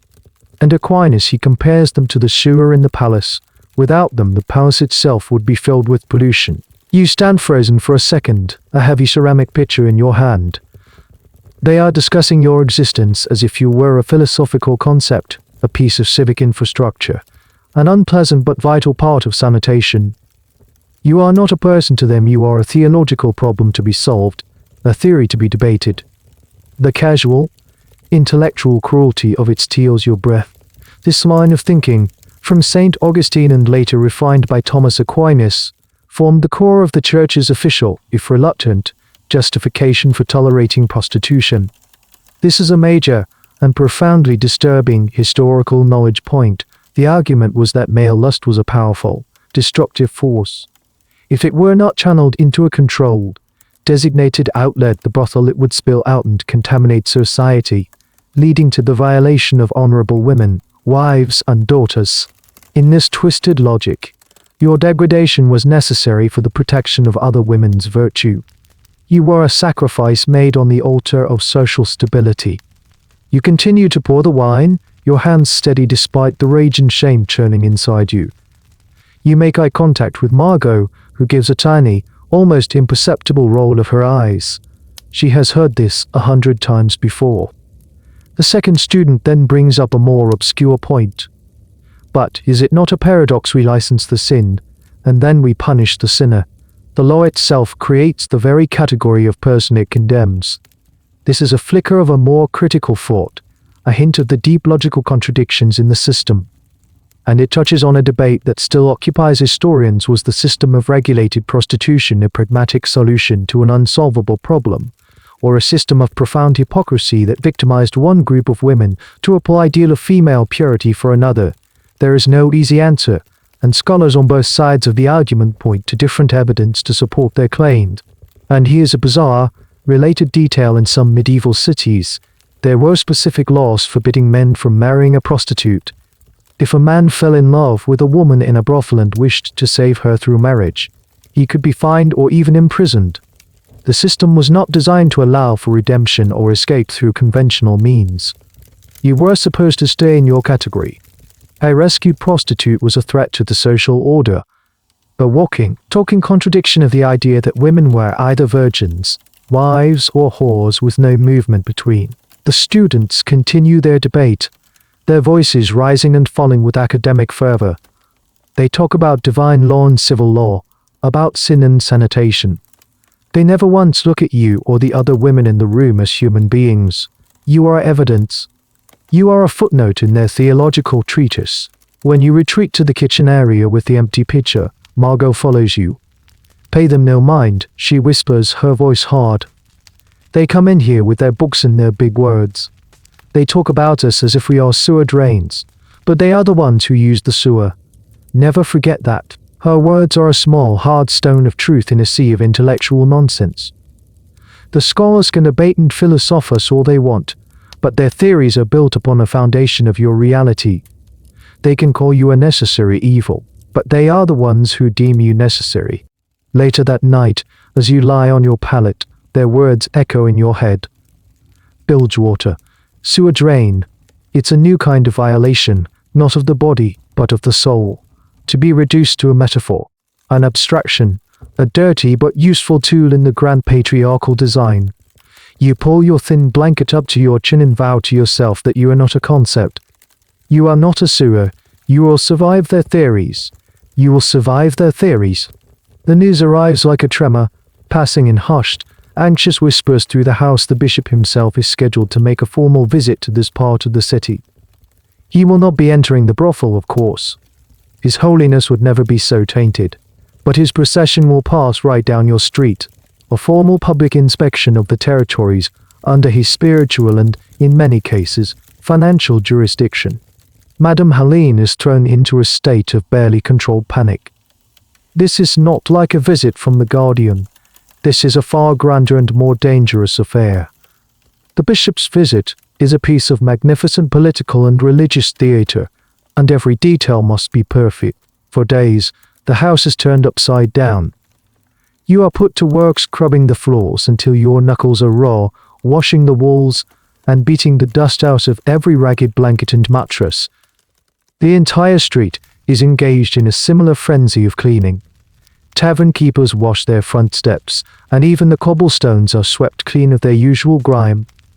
The goal is to present an image of an orderly, well-managed, and most importantly penitent district. This flurry of activity before an episcopal visit is well documented in diocesan records. A bishop's visitation was a serious event.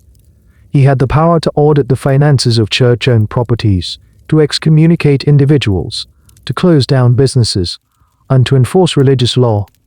For a place as morally ambiguous as a church-licensed brothel district, his visit was a moment of supreme judgment.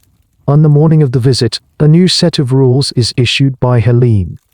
You are all to be dressed in your plainest, most drab clothes, the same ones you wear for Sunday Mass. You are to wear the white veils of the penitent. When the bishop's procession passes, you are to stand in the doorways of the house, with your heads bowed and your hands clasped as if in prayer. You are not to look up. You are to be a living tableau of silent repentance.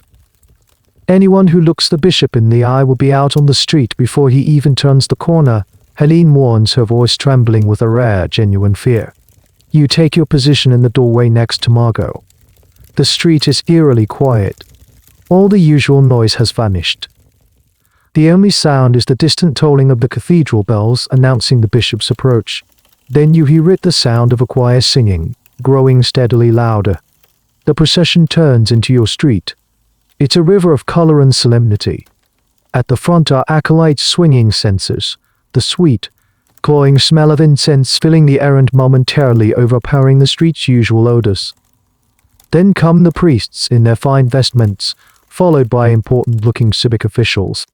And then comes the bishop. He is a formidable figure riding on a fine white horse.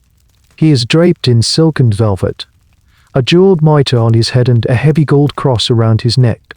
He radiates an aura of immense power and wealth. You can feel his presence even with your eyes fixed on the ground. You risk a tiny, fleeting glance from under your eyelashes. You see the hem of his purple robes, the polished leather of his boots. He rides slowly down the center of the street, his gaze sweeping from side to side. He is not looking at you as individuals. He is surveying his domain. He is the landlord inspecting his property, the shepherd surveying his flock, even the blackest of his sheep. The historical debate around these powerful church figures, the princes of the church, is endless.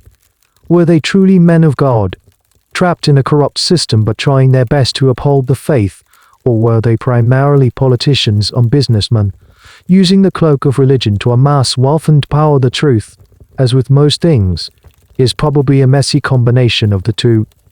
This bishop might genuinely believe he is providing a necessary order to this sinful street, even as his office profits from the rent. And he is a fascinating, almost unbelievable detail from history in some cases. The local bishop was not just the landlord but also the legal arbiter of disputes within the brothel.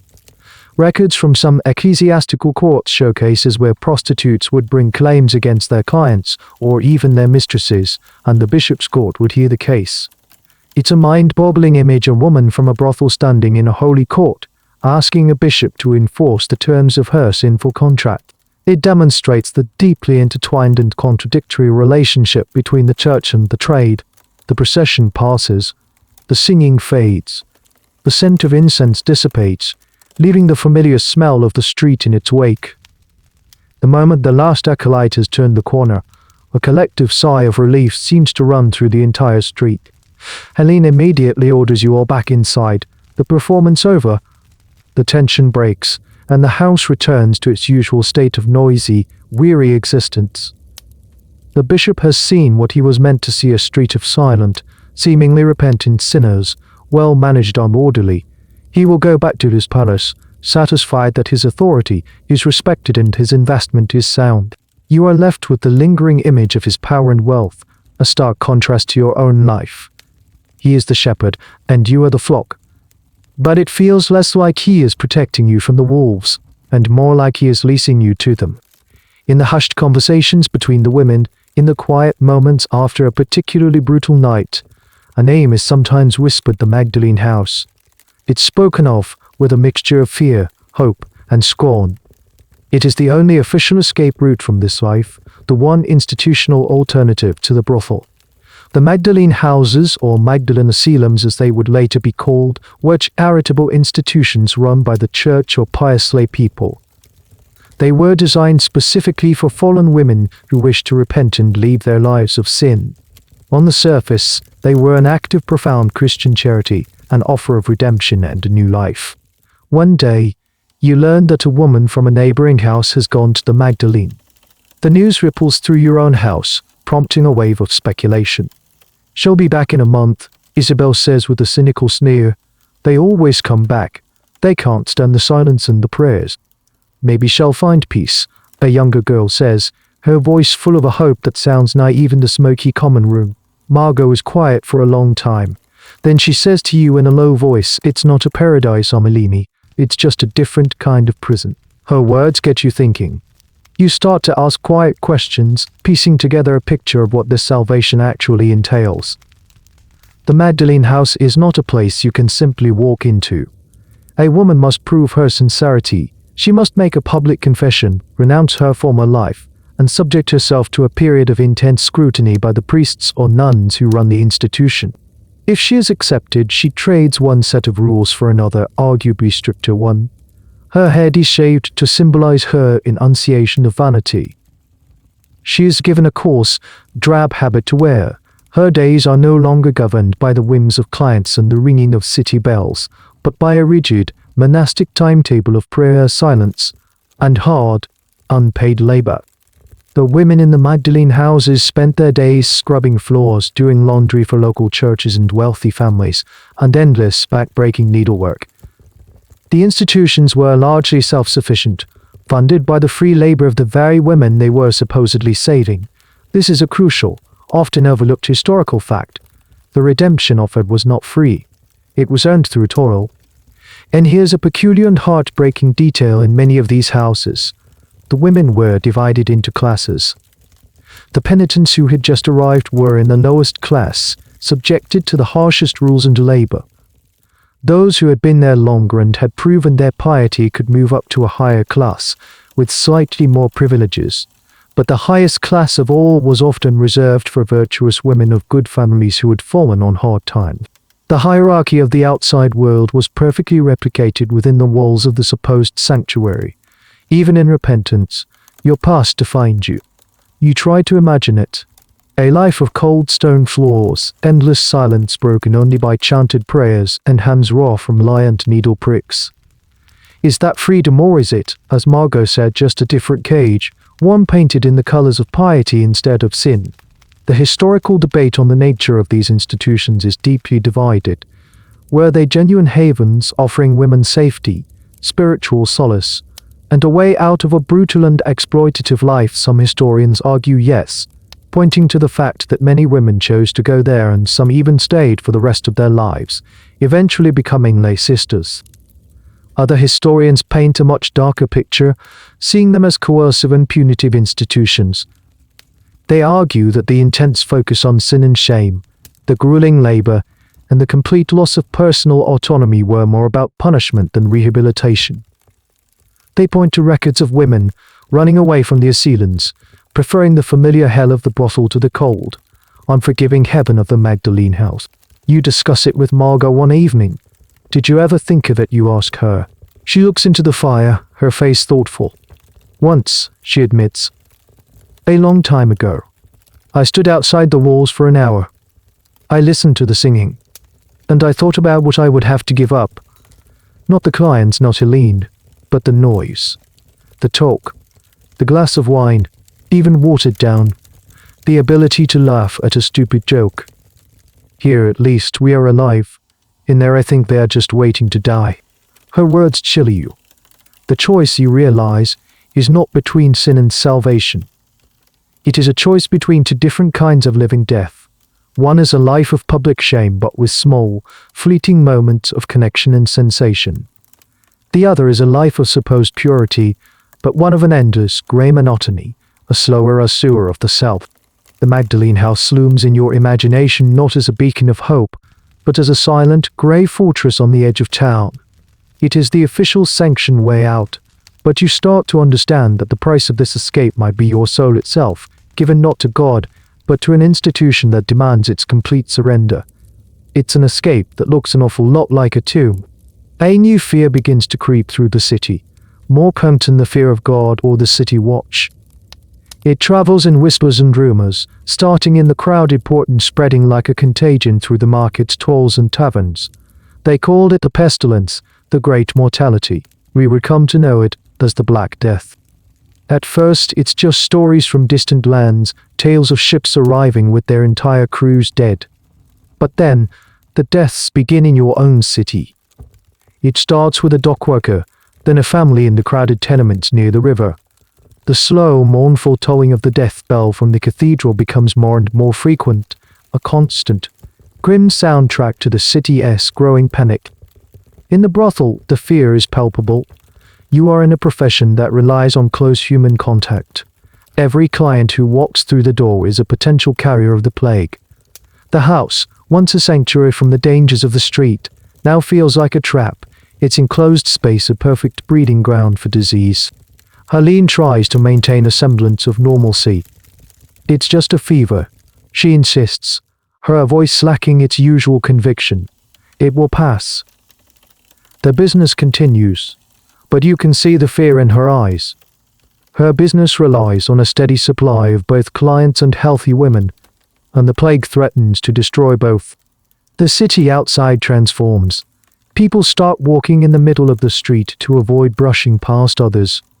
They hold cloths soaked in vinegar or stuffed with sweet-smelling herbs over their faces, hoping to ward off the bad air or miasma that they believed caused the disease. The scientific concept of germs was centuries away. The prevailing medical theory was that the plague was spread by a corrupt atmosphere, a poisonous vapor that could be inhaled. This miasma theory is a fascinating historical point. It led to all sorts of strange and useless preventative measures. Doctors wore bizarre, bird-like masks with long beaks stuffed with aromatic herbs. Cities lit huge bonfires in the streets to purify the air. The smell of smoke and vinegar hangs constantly in the air now. As the death toll mounts, the city looks for scapegoats. In many parts of Europe, this horrific event led to violent attacks on Jewish communities who were baselessly accused of poisoning the wells. But other, more vulnerable groups were also targeted. People on the margins of society, beggars, foreigners, and of course prostitutes were viewed with suspicion. Your very existence was seen as a sign of the city's moral corruption, and many believed the plague was God's punishment for this sin. You and the other women become symbols of the very pestilence that is ravaging the population. And here's a grim and specific detail in some cities. The authorities officially closed the brothels during the height of the plague. This wasn't done out of a concern for the women's health. It was a public act of penance, an attempt to appease God's wrath by shutting down a source of public sin, but it had a catastrophic effect on the women. Suddenly deprived of their only source of income and their housing, they were cast out into a plague-ridden city to starve or sicken, making them even more vulnerable. The historical debate here focuses on the societal impact of the Black Death. Some historians argue that by dramatically reducing the population, the plague inadvertently led to major social changes. Labor became more valuable, leading to better wages and more power for the surviving peasants and workers. It shook the foundations of the old feudal order, but for those at the very bottom, like you, this long-term societal shift meant nothing. Your reality was the immediate, terrifying present. One morning, one of the younger girls in the house, a quiet girl named Elise, complains of a sudden chill and diffuse headache. By evening, she is burning with fever. The next morning, Margot, who checks on her, lets out a small, stifled cry. On Elise's neck, a dark, swollen lump has appeared, the dreaded bubo, the horrific certain sign of the plague. Panic erupts in the house. The other women recoil from Elisa's corner of the dormitory as if from a fire. Helene is frantic. A plague-stricken house is a death sentence for her business and everyone in it. She bars the front door, trapping you all inside. No one is to enter. No one is to leave. You are now quarantined, locked in with the plague itself. The house is no longer a brothel. It is a tomb in waiting. The rumors and whispers from the outside world have breached your walls and taken on a terrifying, physical form. The fear is no longer an abstract concept, it has a name, Elise, and it is lying on a straw pallet, dying, just a few feet away from you. The house is sealed. The heavy bar on the inside of the front door, usually there to keep unwanted trouble out, is now what keeps you in. The world outside, as plague-ridden and terrifying as it is, still represents a kind of freedom that has been abruptly snatched away. You are trapped not just by debt and social disgrace, but by a very real fear of contagion. Elisa's decline is swift and horrifying. Her fever rages, and more of the dark, swollen buboes appear on her body. No one will go near her. Helene leaves a jug of water and a piece of bread just outside the imaginary line that now cordons off Elisa's palate, but she will not get closer. The friar who came for your fever will not come now. No one will. To enter a plague house is to court death. You watch from a distance, a knot of pity and terror in your stomach. Elise, in her delirium, cries out for her mother, her voice thin and reedy. It is a sound that cuts through the thick silence of the house. You are all forced to be witnesses to her solitary death. This is the grim reality of quarantine. It was one of the few effective public health measures of the time, but it was brutal. A house marked with a plague cross was a house abandoned by the world. The people inside were left to their fate, to live or die together. In this sealed-off world, the illusion of escape, which was always faint, now vanishes completely. Before you could dream. You could stand on a craton, look out a window and imagine a different life. You could whisper about the Magdalene house. You could even entertain the foolish, fleeting fantasy of simply running away, of melting back into the countryside you came from. Now all those doors are closed. Running away is impossible. But more than that, where would you run to? The plague is everywhere. The world outside the brothel walls is no longer a world of mundane, desirable normalcy. It is a world of death carts and mass graves. The prison has become, paradoxically, the only place you can be. This is a profound psychological shift. The desire to escape is predicated on the belief that there is a better outside to escape to. What happens when the outside becomes as dangerous, or even more so than the inside? And here's a detail that many chronicles of the plague mention: the breakdown of social bonds. The fear of contagion was so great that it shattered families and communities. Parents abandoned sick children. Priests refused to give last rites. The fundamental ties of human decency snapped under the strain. You are seeing a microcosm of this in your own house. The small alliances and fragile friendships among the women are being tested. Every woman is now looking at every other woman as a potential source of death. The sisterhood, such as it was, is dissolving into individual terror. The historical debate on this topic concerns the long-term psychological effects of the plague on the survivors. Did the trauma lead to a more pious, God-fearing society, or to a more hedonistic eat, drink, and be merry, for tomorrow we die attitude? The evidence suggests both happened.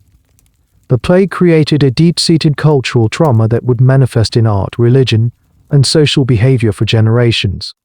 Some people flocked to the flagella NT movements, whipping themselves in public to atone for the world's sins. Others seized what life they could, living with a reckless abandon. Elise is gone. But the fear remains, thicker than ever. Now, every cough, every headache, every sign of a fever is cause for panic. You look at Margot, at Isabel, at Helene. You look at your own reflection in a bucket of water. Who will be next? The illusion of escape has been replaced by the grim lottery of survival. There is no running from this. There is no skill, no cleverness that can save you. It is a matter of pure, terrifying chance. You are no longer dreaming of getting out. You are simply praying to wake up tomorrow. The walls of the brothel, which you once saw as the boundaries of your prison, now seem like the only thing holding the world at bay, even as the enemy is already inside. The fantasy of escape was a luxury you didn't even know you had until it was gone. The plague passes, not all at once, but like a great, dark tide slowly receding, leaving devastation in its wake. Against all odds, no one else in the house fell ill after release. Your quarantine was a success, a small, isolated bubble of sheer, dumb luck in a city decimated. When the authorities finally give the all clear, Helene unbars the door. You step out onto the street, and the world you knew is gone. The city is quieter, hauntingly so. There are fewer people, fewer carts, fewer voices. Entire houses stand empty, their doors marked with the faded cross of the plague. You see familiar faces missing from the market stalls, from the windows of the houses you used to watch. The baker's shop is shuttered. You never find out what happened to Agnes and her family. They are simply gone, erased. The brothel reopens, but the business is different. The surviving population is divided. Some, terrified of a resurgence of God's wrath, have become more pious, shunning places like yours. Others, having stared death in the face, drink more, spend more, and seek out pleasure with a desperate intensity. The clients who do come are often harder, their eyes holding a new kind of emptiness. For you, something inside has fundamentally shifted. The sharp edges of your daily suffering have been worn smooth by time and trauma. The constant, low-grade humiliation, the financial anxiety, the physical discomfort, these things have not gone away. But they have become the familiar texture of your life. Like a rock in a river, the constant current of your existence has eroded your sharpest pains into a dull, persistent tape. You have been in this house for years now. You are no longer the frightened newcomer. You have taken Margot's place as one of the senior women. Margot herself is still here, her friendship with you a rare, constant anchor in a sea of transients. New girls arrive, looking just as lost and terrified as you once did. And you find yourself offering them the same terse, practical advice that Margot offered you. Don't cry. The first night is the worst. The passage of time is marked not by seasons or years, but by the faces that come and go. Women arrive, stay for a while, and then disappear to the Magdalene house, to an early grave, or simply vanishing one night, their fate unknown. Clients, too, are a parade of changing faces, though the types remain depressingly the same. This process of long-term habituation to trauma is a subject that historians of emotion and psychology find fascinating. How did people in the past cope with levels of hardship and suffering that seem unimaginable to us today? Did they simply have a higher tolerance for pain and misery? Or did they find sophisticated coping mechanisms like humor, faith, or dissociation to survive? The debate continues, as it's nearly impossible to reconstruct the inner emotional world of people from centuries ago. It's not a theory. It's the simple act of getting up each day. Here's a small, sad detail of this long-term existence: the loss of memory. You find it increasingly difficult to recall the faces of your family, the exact shade of the wildflowers in the fields near your childhood home. The memories haven't vanished completely, but they are like faded tapestries, their colors muted, their details blurred. Your brain, in an act of self-preservation, has pushed the painful before into a distant, hazy past to make the now more bearable.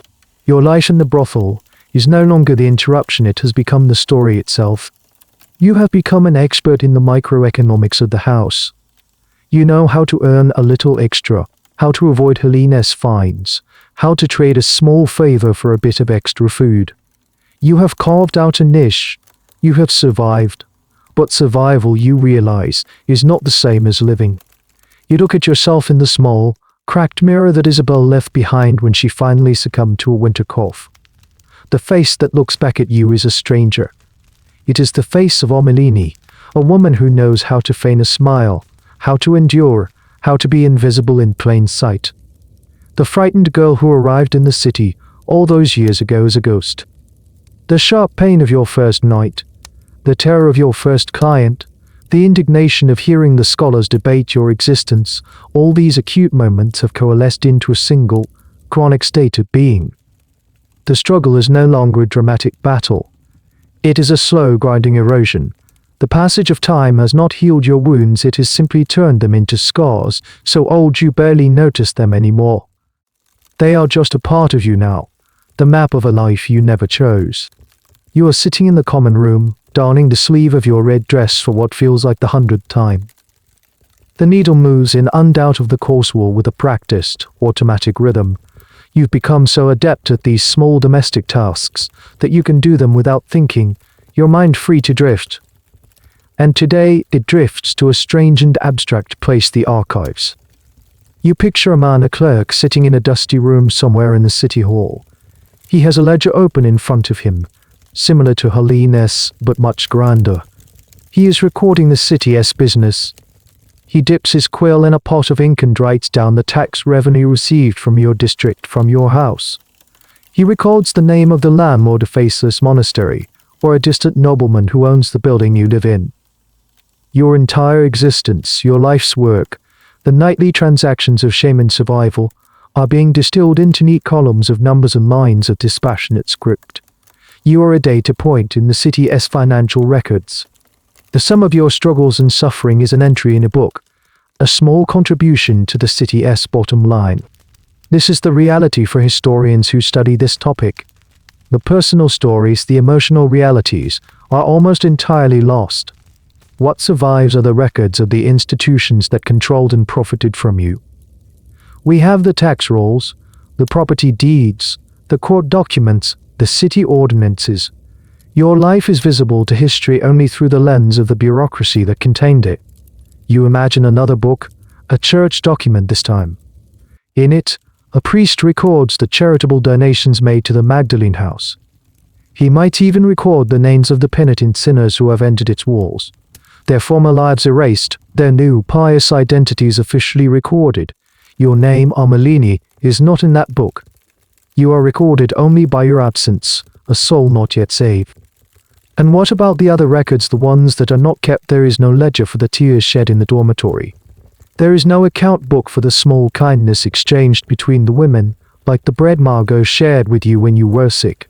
There is no chronicle of the stories whispered by the fire, no minutes taken of the silent language of exchanged glances and warnings. All of that, the entire human reality of the house, is lost to time. It is written in a disappearing ink, on a page that was never bound. This is the great challenge and the source of ongoing debate for social historians. How do you write the history of the illiterate, the marginalized, the people who left no written records of their own? Do you rely solely on the official documents, the records of the powerful, and risk telling only their side of the story, or do you try to read between the lines? To use these biased sources to reconstruct the lives of the silent, this is a constant struggle in the field. The attempt to hear the whispers behind the loud pronouncements of the official record. Here's a small, tangible example of this historical problem: your name. The records might list you as Armelini, the name given to you by the house. Your real name, the one your mother gave you, is gone. It was never recorded in any official document within this city. In the eyes of history, the persona created for you by the brothel has completely overwritten the person you once were. You are a footnote, and your name is not even your own. You look down at the worn red fabric of your dress. This dress, or one just like it, is how you will be remembered at all.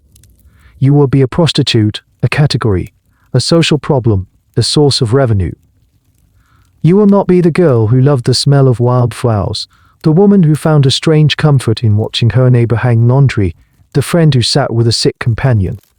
The stone walls of the house feel less like a physical barrier and more like the covers of a book in which you are trapped. Your story has been written for you by others. By the city clerk, by the priest, by Madame Helene, by the scholars who debated your necessity. You are a character in 1,000 different documents, but the author of none of them. You finish your mending and snip the thread with your teeth. You've patched the hole. You've made the dress whole again, ready for another night. It's a small act of maintenance, of holding things together. And perhaps, in a way, that is the only history you can truly write for yourself, the unrecorded, daily history of endurance. One afternoon, when the house is quiet and the air is thick with the promise of rain, you do something you haven't done in years.